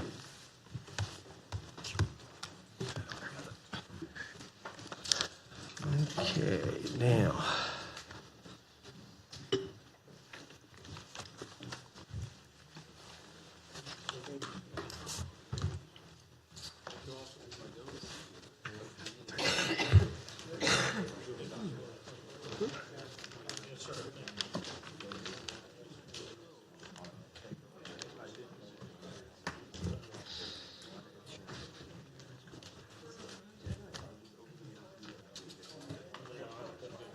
Right back on schedule, boy.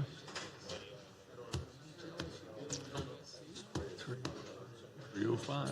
Okay, the general fund budget and 2019 through 2028 capital budget.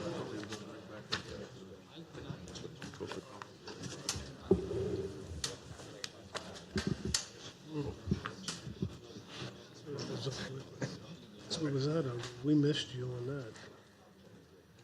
I knew better to make a motion. Maybe not. Where you stand? Hey, really?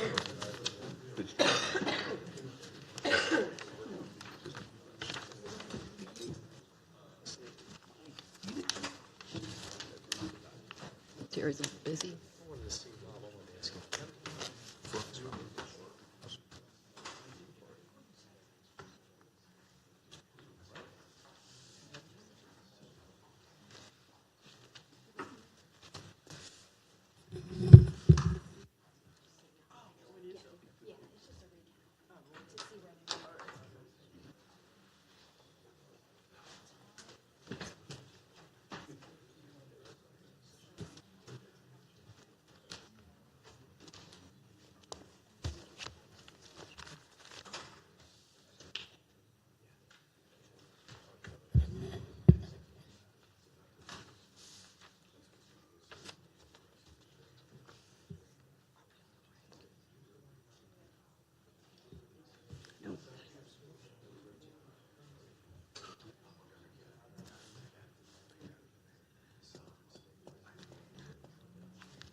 Yeah, just what was there last week as well.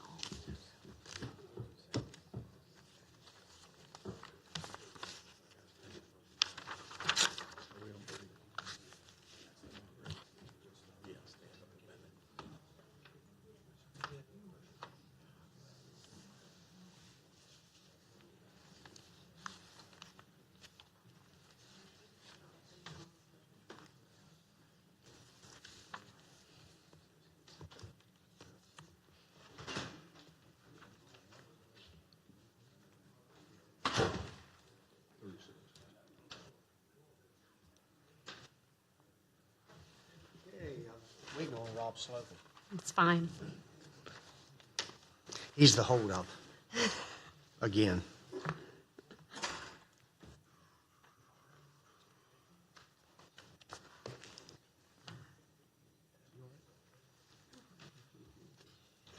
Jim, you think we can start without him? You can handle everything? Okay, let's go. Okay, good afternoon. Sarah Greaves, Chief Financial Officer, here with Kim Edlin, Director of Budget and Finance, to present to you the operating budget for FY19 and the capital improvement plan for FY19. Last week, and what I handed out to you is what I handed out last week. It's draft 3 of both the operating and capital budgets, and also includes with it an option for draft 4A and 4B. So draft 3 of the operating budget is what I'm considering our base budget and what I consider our budget currently. So any adjustments that the board desires would be based on draft 3. Okay. Draft 3 of the operating budget is $229.6 million. Just based on the fact that we finished talking with the Board of Ed budget has increased $1.5 million over the FY18 budget. And for the capital plan for draft 3, it is $42.9 million. And just for informational purposes, the Board of Ed for FY19's portion was increased $1.9 million over the plan approved last year, and in 2020 it was increased $1.5 million. Of the operating budget for the Board of Ed, we have included $230,000 that you're familiar with. We had suggested that that was to pay for pre-K, teachers. However, that would be at the board's discretion, and that is included in draft 3. Draft 3 of the CIP includes an additional $204,000 for security vestibules. So again, what you have in front of you is the budget update that was provided last week. It includes draft 3, and then it also includes draft 4A and 4B, which give a listing of operating changes that would need to be made from the from county requests, as well as possibilities for increased capital funding and how those requests would be funded. So if the board has any questions for us or would like to give us direction, we would welcome that. Can I ask you a question, Sarah? Sure. Is this draft 3, which is listed as the baseline, that would be $230,000 over the MOE? That's correct, over maintenance of effort. Do you know that, and I'm sorry to put you on the spot, do you know the last time that it was funded over MOE? To that extent, I'm sure it's been slightly over in the past, but to that extent. Off the top of my head, I don't know. I think it's definitely been the last couple years. It has been funded at maintenance of effort. Maybe 4 or 5 years ago, there may have been more. I'm not sure. I could get back to you. I have a spreadsheet on that. I know we have a spreadsheet on that. Yeah. Okay.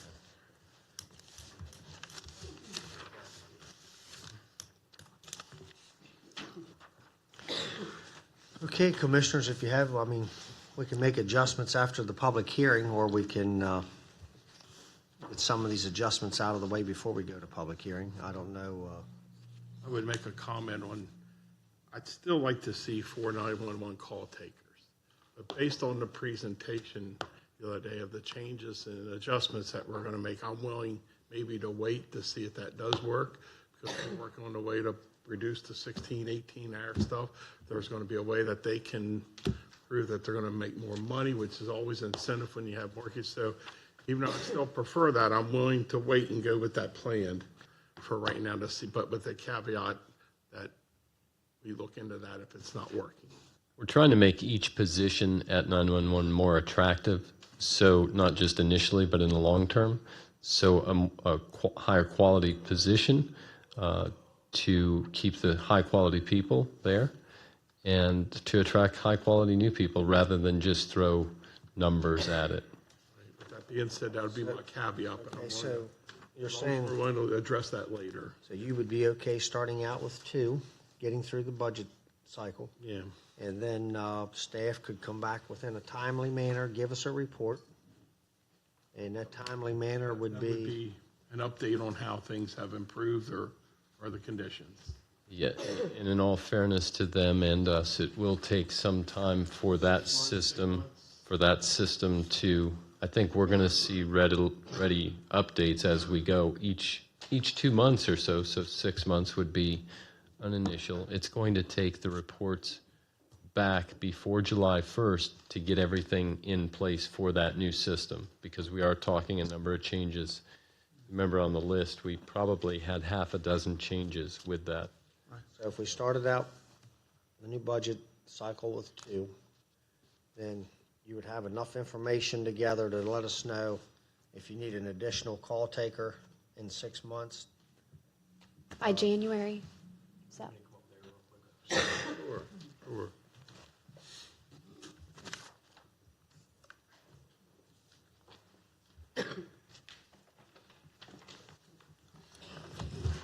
I think I can add a little bit of clarity on a couple questions and concerns specific to the 4 dispatchers or call takers. The avenue that the county administrator and I have looked forward to at this point is to increase the overall value at the center as a whole, meaning all employees are valued and all employees are rewarded for their functionality in that. What I want to caution and make sure everybody knows, it will take some time to evaluate the effectiveness, because we're going to have to delay some of the implementation, even if it was all funded as of July 1, to make sure there's ample opportunity for all employees to be rewarded with the incentives that may be built into the different career paths. Meaning, we've struggled with some training opportunities in years past. We have to create those training opportunities with positions, where a position that may come online July 1, and give a period of time to allow that training to come up so that they could fully exercise that. So there's part of the value we'll see potentially, if approved, July 1. The other part of the value may not come on board up to and including as late as January 1st. But I do think the approach that we're moving forward is the best approach right now, because it takes a look at the system as a whole. And I certainly appreciate the support for the 4 positions. And if we're willing to look at those moving forward, then I think that's the best position we can be in. Hopefully that helps. And for the record, if you do decide to add 2 additional positions, they are not in the budget now. So you will have to reduce the budget somewhere else to get those. And that will probably reduce the ability to do some of these career enhancements that we're talking about. So That's what we're saying, if we wait, may not ever hire 4, but with cost savings through something, we could possibly in 6 months have some additional funding where we could pick up 2 call takers if need be. Yeah, I'm just saying, I want the caveat there, the contingency, that I do want to participate in this program that you're trying to improve, but we need to review it and see what happens after. Okay. I'm okay with, as you described it, but with the contingency that we review. And we certainly appreciate that outward look forward to make sure that, if what we're bringing forward isn't enough, that we have a venue to bring other staff forward. Yeah. Okay, got that one out of the way. Anything else, commissioners? Yeah, I have one more. Refresh my memory on EMS Hancock and CRS Rescue Squad, why they were selected again. Yes, there were 3 companies total. 2 of the companies decided that they wanted that allocation of $25,000. The third company decided that they did not want to accept it based on, I think, the premise that they would be held to a higher standard for their response rate. So that is part of the fire plan, but that's why that one company chose not to accept that $25,000. Dave might have more. I'm sorry, mine is, because we're live streaming, can you tip your name plates so nobody has the mistake that you're Miss Williams, Kim? That's all. Only Rob would. Good, you caught that. I don't want people to be confused. Is that an accurate statement? All 3 companies were offered that. Only 2 took it. Yes. Yeah, if you remember, in 2014, the commissioners approved the $25,000 staffing subsidy for the fire fire departments. And the return caveat to that was an accountability measurement that they would respond to, or assure that they were responding to 95% of all dispatch calls for the first out. Those 3 rescue squads have not been held to that because they did not get that $25,000 staffing subsidy. 2 of those have since requested that. The 3rd decided this year that they were not interested in participating in that.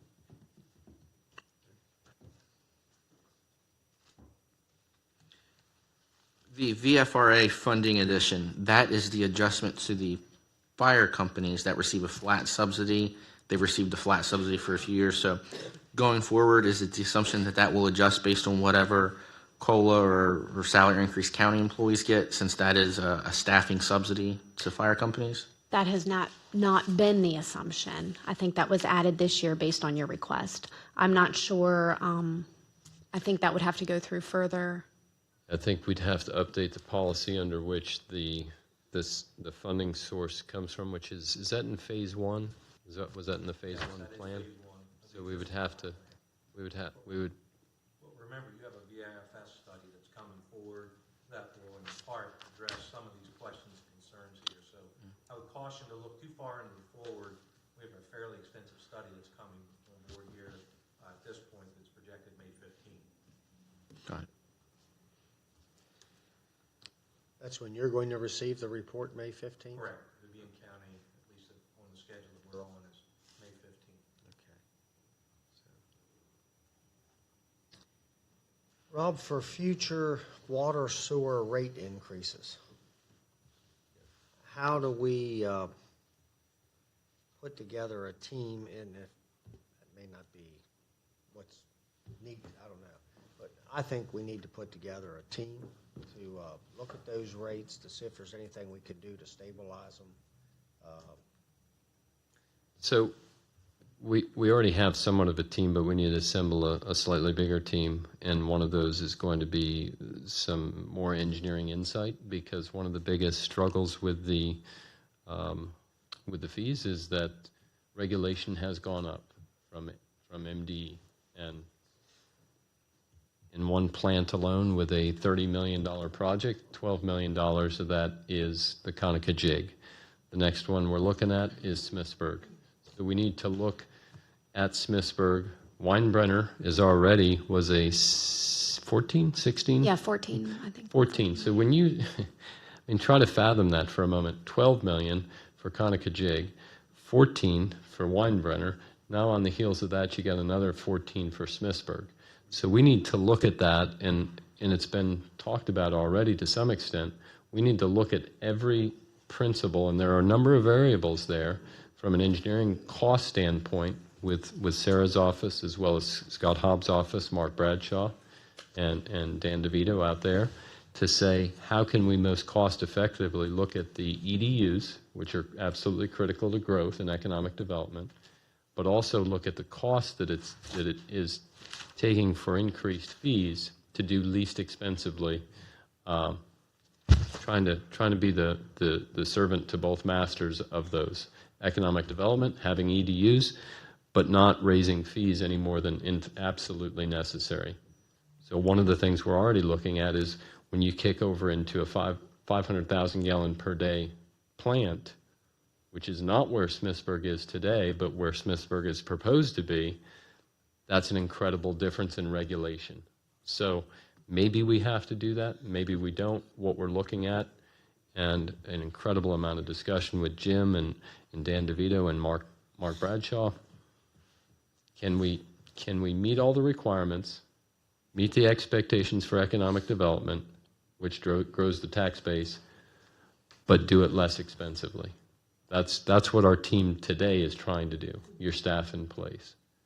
So we may need a little bit bigger team to help us do that, but I'm working on that now. Thank you. I know every year, we have rate increases, and the commissioner sitting here, we get the brunt of it, but that model was not put in place by any county commissioner sitting here. That model was put in place probably 14, 16 years ago, and that was right after they built, I believe, the Conica Jig facility, and they had way more capacity than users, and so, Okay. and they had issues back then. So now we get the brunt of it. And I understand that that model had to have those increases unless they wanted those rates to go up to where people couldn't afford them. Yeah, it does help level them out to make them more manageable. And just something to note as well, the water and sewer funds are actually using fund balance to balance the fund, so it's not, balancing with revenues and expenditures right now. The other thing that, from an engineering aspect that's pretty exciting here is that staff is already working on I&I, so they're trying to prevent stormwater from coming into the system. So the more they can do that, the more capacity they have for actual growth and development. So there's two ends to this: the capital investments, keeping the regulation addressed, and then also keeping the I&I preventative maintenance that can go a long way. Spend $1 that might save $2. That's the really exciting cost benefit staff's working on. Credit to Mark Bradshaw, Dan DeVito. They've already been working up at Cascade with the Weinbrenner plant, not the wine, to work on that cost savings. And now we're looking down at Morgansville and some other areas. Okay, any questions, commissioners? Thank you very much. So today, I'm sorry. We need a Yes, I would like to get a consensus to move forward to public hearing, and I would also need to confirm a time for the public hearing on May 15th. Draft 3 that you're saying. It is draft 3 that I'm proposing to move forward to public hearing, yes. If we do draft 3 of the operating, do we have to do draft 3 of the capital budget as well, or can you choose? You can, 4A? yes, this is your chance to make any changes that you want to make. So if I have no changes, I'll move forward with draft 3 of both operating and capital, or you can choose to move forward with draft 3 of operating and add something to capital or subtract whatever you want to do. But I would need to know today And to get that to public hearing. consistent with your comment, Commissioner Kiefer, during the presentation with the joint meeting, draft 4A of capital is consistent with the $1 million dollar value. So draft 4A of capital would allow for additional vestibules and so forth to be addressed. My thought, I like the 4A capital budget. That provides $1 million for vestibule enhancements. I think that's required. I think that's something that I think it's very important. I think adding safety at not all of our schools have those vestibules, and I think we need to look at doing that. I'm still of the opinion I would like to use, if we take it out of capital for this budget cycle, to fund an additional 2, maybe 3 resource officers for 6 months, since they won't start until the academy begins in January. And I think then for the fiscal year 2020 budget, that's a priority that we incorporate that into the operating budget at that point. But I think that's something that's important because it does take so long to get a school resource officer trained to be in the schools. To me, that's what I would like to see. So which one you looking at? 4A? Yes, with a little caveat. It's on page 3 of 3. Yeah.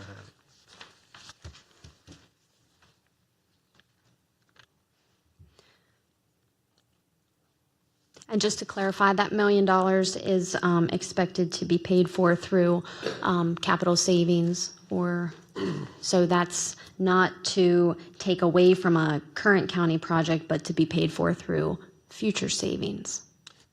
And also from when we do collect the revenue from the sale of those buildings. Right. That is not, the reason there's more comfort in that, in the capital, is those funds are not accounted for. They're not spoken for already. So you don't have to reduce a capital budget item to address that 4A option.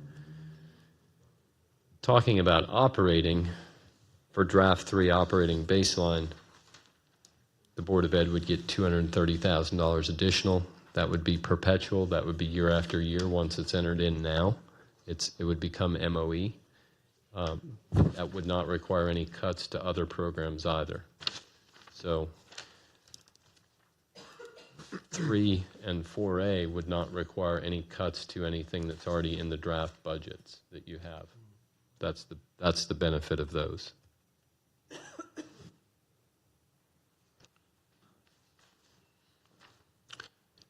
So if we were to use the 4A for his suggestions, that money would be there for the school board, the sheriff department to decide how best they want to use it, vestibules, school resource officers? A bit of a red herring question. It would be yes, and from the presentation today, I believe that they would choose vestibules for that. I believe, but it would be there for them to use as they see fit. Yes. I didn't say that. I thought the sheriff and the school board would decide. I thought they had to work together. Yeah, that's what I thought I said. That's what I intended to say. Well, you think the sheriff's going to come back and say use it all on vestibules? No, what I intended to say was I believe that the task force results were that they would first spend capital money toward vestibules. I thought they said those they weren't in any set order. I thought that's what someone told me. The request. Yeah, I think we put the vestibules at the top of the list because once they're installed, they're there every day.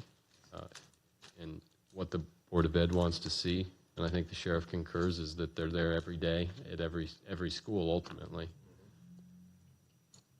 I think $1 million for the vestibules for capital is a good idea. Again, I'm of the mindset. Then where do you get the SRO money? I think for this budget cycle, unfortunately, we are so close to, right there to where we need to go forward. Have it come out of capital for this year, with it being a priority for next budget cycle, that it's becomes part of operating going forward. That's my opinion. You're talking about the current SROs or new SROs? No, new SROs. Because the board What we need. Well, I think what we need to do is add more SROs, and just how we pay for the current ones. I thought you were suggesting adding an SRO or two out of $1 million. In addition to the $1 million, would be my thought. Any other comments, commissioners?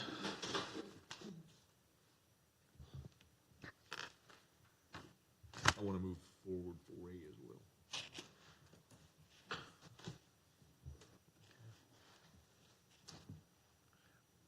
Rob, can you have a discussion with Boyd? Because I know they want fully funded. And ask him if this $1 million of capital, additional capital, is going to be sufficient to offset the money that we don't have in our operating to provide for the, what do they need to be fully funded?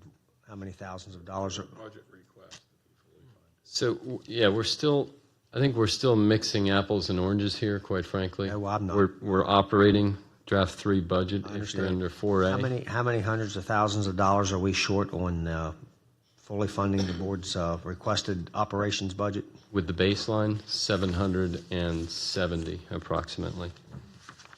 With the baseline. Okay. So 3A on the first page here. That's $1 million, and even though it doesn't go to their operations, how comfortable are they going to be with us giving them this $1 million and coming up a little short on the requested operations fund? I don't know, sir. And just to clarify, the $1 million for the capital is spread over a 3-year period. It's not all in FY19, right? I see it there. I see it there now. Okay. I think what we could do, because Boyd has said he just entered these in design, I think what we could do is make it available when it's required for the construction of the vestibule. Yes. Okay. Yes.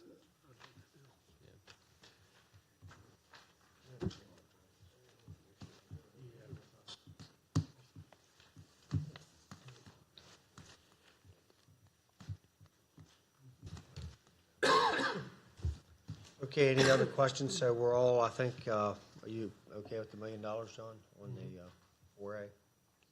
Jeff? Let's move forward. Okay. So as a recap, we're going to move forward to public hearing with draft 3 as presented for operating and draft 3 as presented for capital with the additional $1 million to the Board of Ed for school vestibules made available as required. It's 4A for capital. Is that not what I said? You said 3. Sorry, 4A, sorry. Okay. And thank you for that. And then a time for the public hearing. Commissioners, it's been recognized that the city's public hearing is at 7. We have confirmed with staff, thank you, Sarah, that we can arrive as early as and begin as early as 5 to avoid a overlap with the city. So just to put a number in front of you, 5:30 would be 1.5 hours prior. I believe our presentation might last at best Half an hour. half an hour, additional 45 minutes for questions and so forth would provide ample time. Does it have to be a Tuesday? I'm just asking, does it have to be a Tuesday? It doesn't have to be. However, I think the paper has that information that it would. Meeting day till Wednesday, I don't know. We'd have 2 weeks if we changed the date. Yeah, it doesn't need to be, I don't think it needs to be a Tuesday. I wouldn't do it any sooner. You'd have to do it a couple days later because of the time. And I'm okay with a different time. You all decide. So I'm out of it.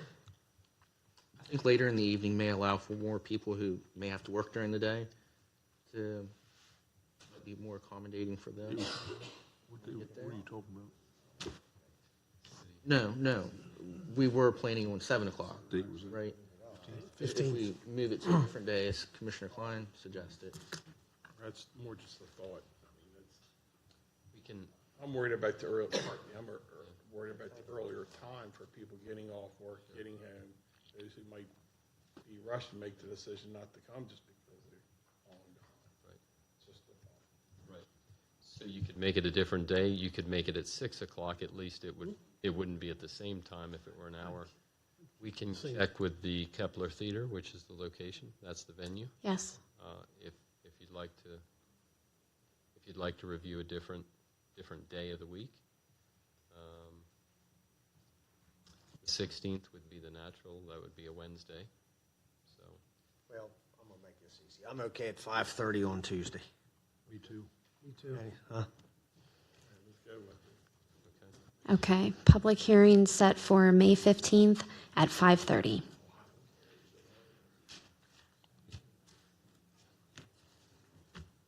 Okay. Thank you. Thank you. And you had a consensus to do that, so. Thank you.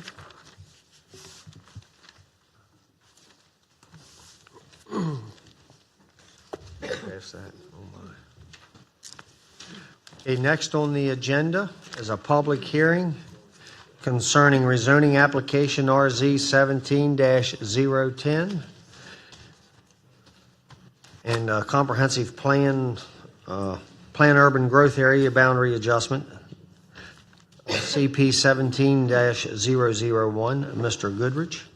The purpose of the hearing is to hear public testimony concerning the matter. The procedure is as follows. 1, we will first have staff introduce the matter. 2, the applicant will then have the opportunity to testify, after which the hearing will be open for public comment and testimony. 3, public comment and testimony is limited to 3 minutes per speaker. After everyone who wishes to speak has done so, the applicant will have the opportunity for a brief rebuttal because the applicant has the burden. The hearing and the record will then close, and no other comments, correspondence, or emails will be considered. The commissioners may discuss the issue and take any action that they deem appropriate, including adoption or rejection of the proposal, or they may take the issue under advisement and deliberate at a later date. Okay, if we have anyone here today that's going to participate in this public hearing, you will need to stand and take the oath, and that will be administered by County Clerk Lum. Sorry. Please raise your right hand. Do you solemnly swear or affirm under the penalties of perjury that the responses given and the statements made will be the whole truth and nothing but the truth? I do. Thank you.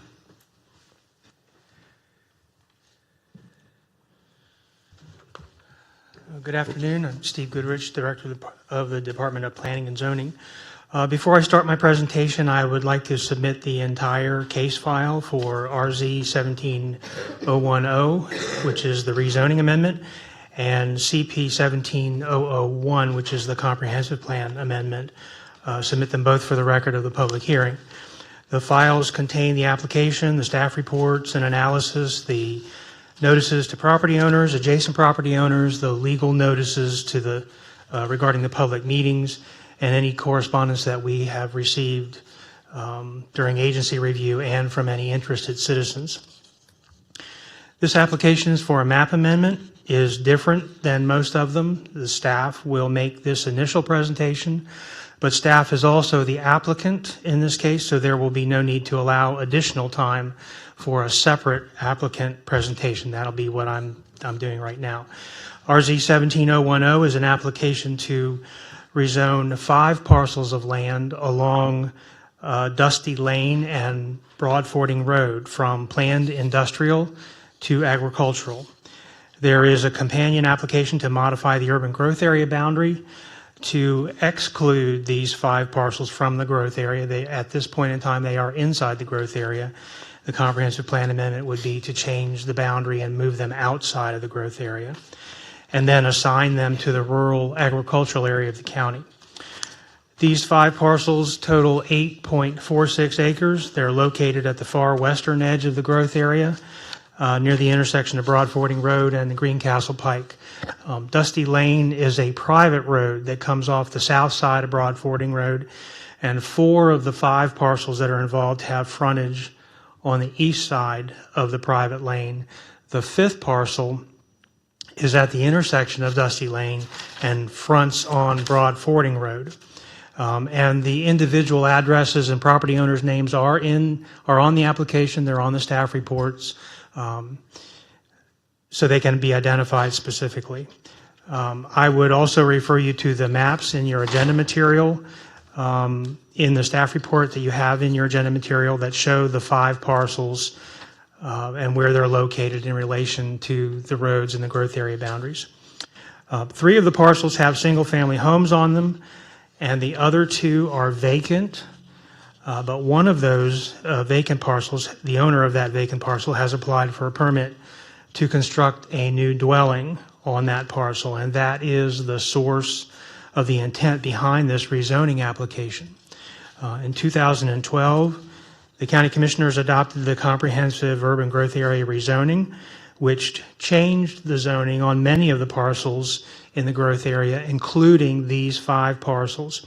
The current UGA boundary was also adopted at that time. That's in 2012.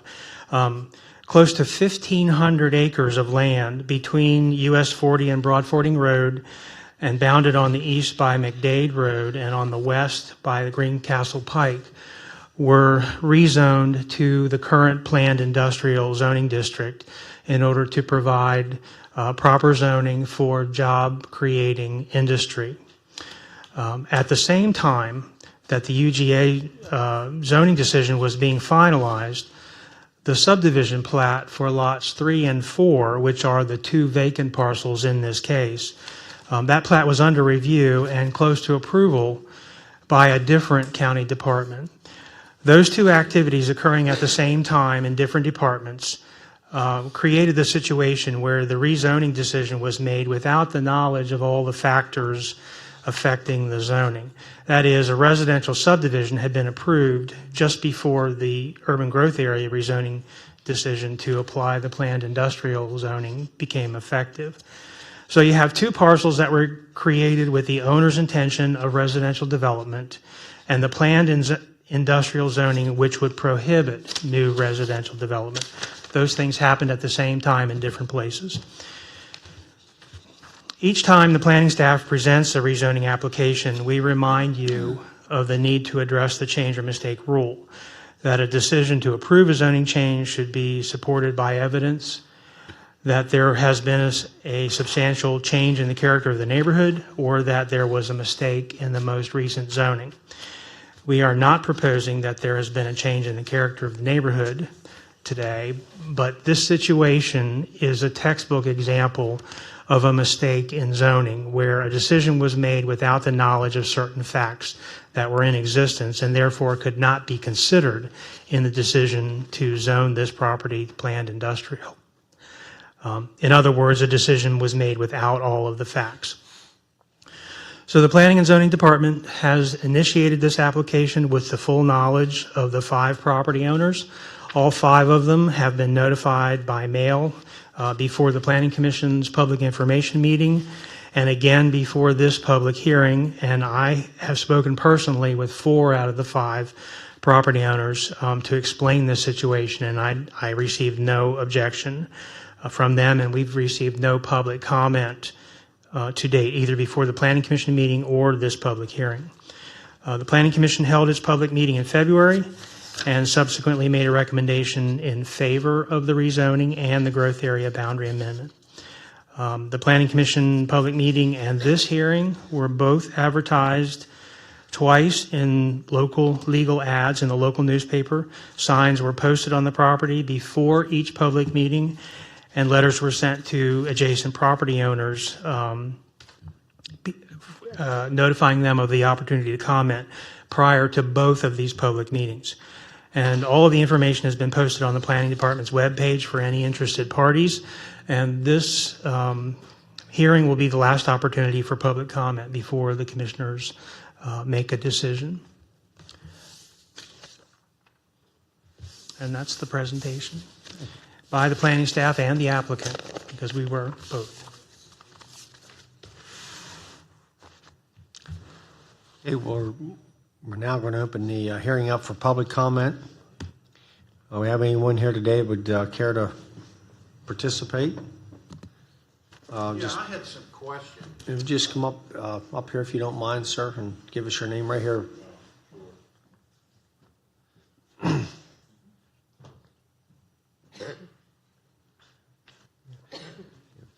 Could we get your name and address, please? Charles Prince, 13253 Dusty Lane, Hagerstown, Maryland. All right, sir. Thank you.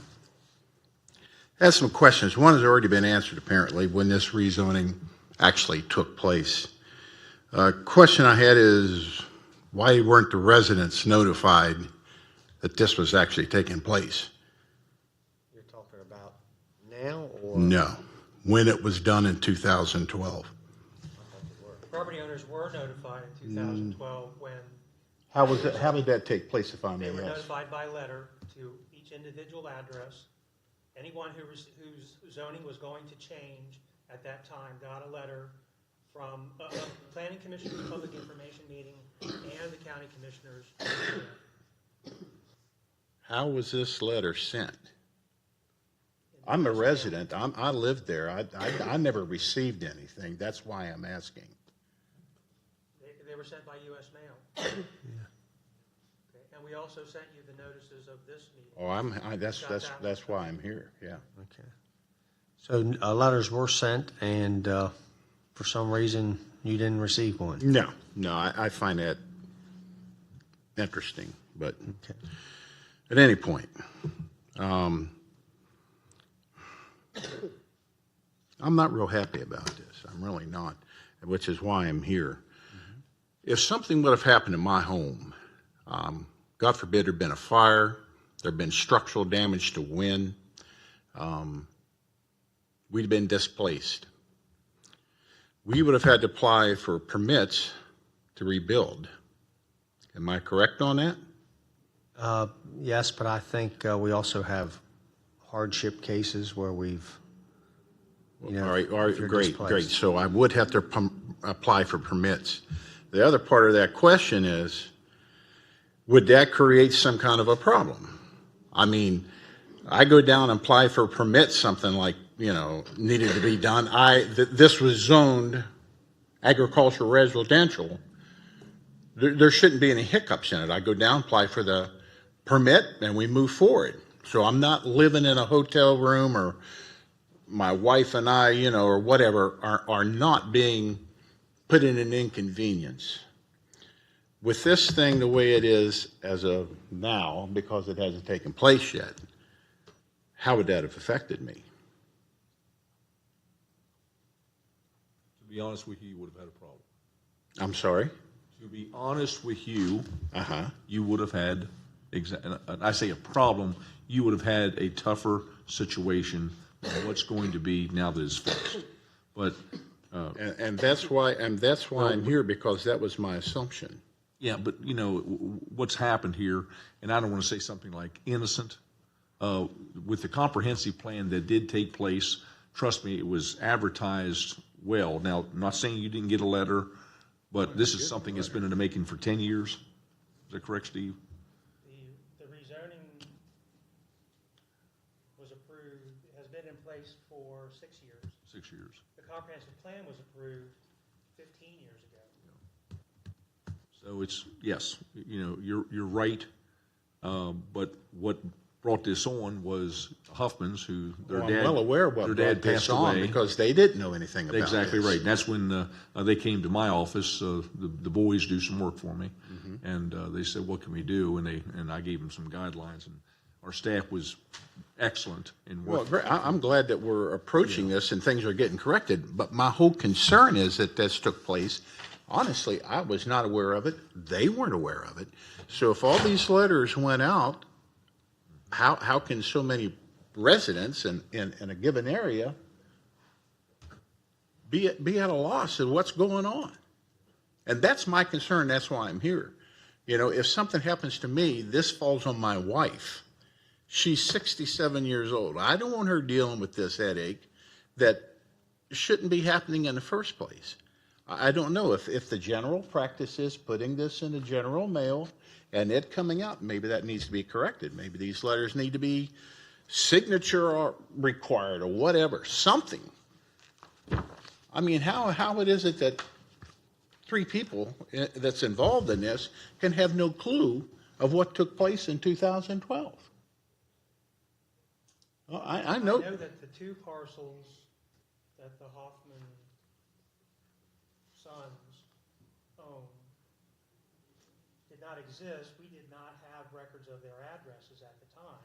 That's part of why this problem happened, because those lots weren't a matter of record at the same time that we were sending out notices. The original parcel where their parents lived should have received notice, because we notified them by mail as well. I can't vouch for what happened within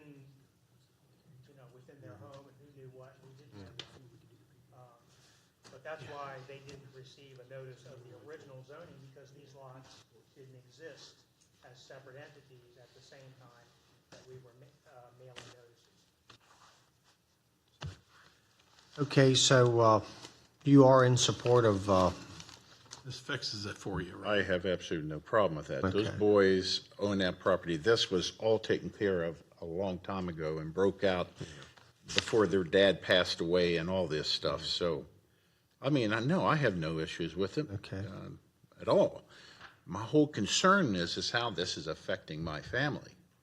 That's what my concern is. And I don't understand how something like this could take place and people not have any idea. I would encourage whoever's responsible for this, going forward, to take some kind of a measure, to make something that is as serious as this not fall through the cracks. You know, that's my concern. I'm not. I understand. You know what I mean? Yes, sir. So, okay, so we understand, and that's what we'll be discussing. Thank you. Yes, sir. Thank you. Okay, we have anyone else here today would care to participate?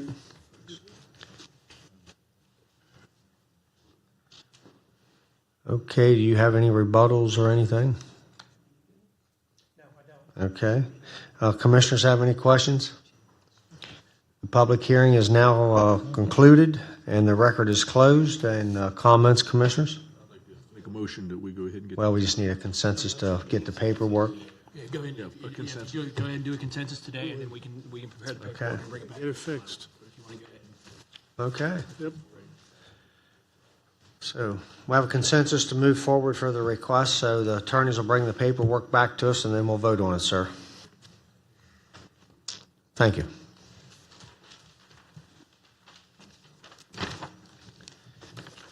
Passenger terminal renovations expansion, approval to submit application, accept awarded funding. Ms. Laypole.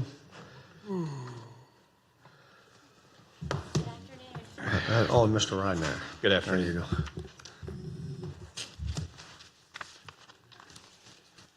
I'm Stephanie Laypole, Grant Manager with the Office of Grant Management, and with me today is Phil Ridenour, Director of Hagerstown Regional Airport. We are seeking approval for the submission of a funding request to the Federal Aviation Administration in the amount of $420,361 and to accept awarded funding. The Hagerstown Regional Airport requests to develop plans and specifications for the passenger terminal renovation and expansion.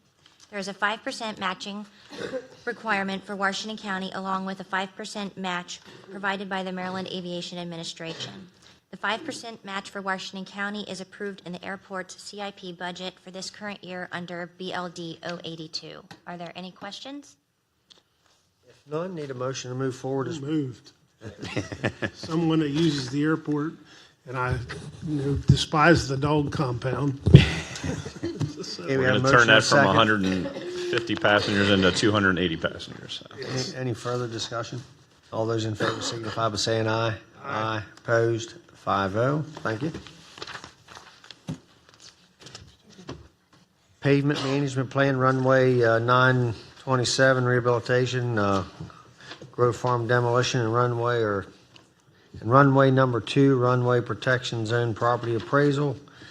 Approval to submit application, accept awarded funding. Ms. Laypole and Mr. Rydner.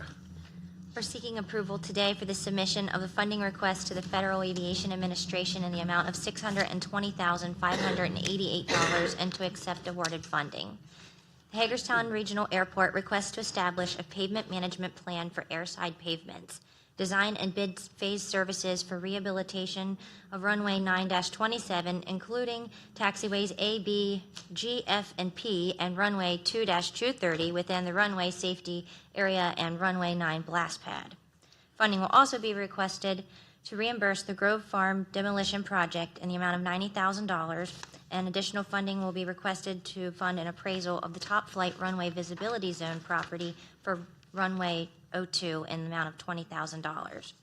There is a matching fund requirement of 5% for Washington County, along with a 5% match provided by the Maryland Aviation Administration. There are a 5% match for Washington County associated in the amount of $28,977 is pending approval in the fiscal year 2019 airport CIP budget for runway 9-27 project. The Grove Farm demolition and runway 02 runway visibility zone land appraisal is funded in the current CIP environmental assessment, which is STY 022. Are there any questions? If none, need a motion to approve. So moved. Second. Motion is second. Any further discussion? All those in favor signify by saying aye. Aye. Opposed? 5-0. Thank you very much. Thank you. Have a good night. Have a good day. We'll be joining back up at Hancock tonight.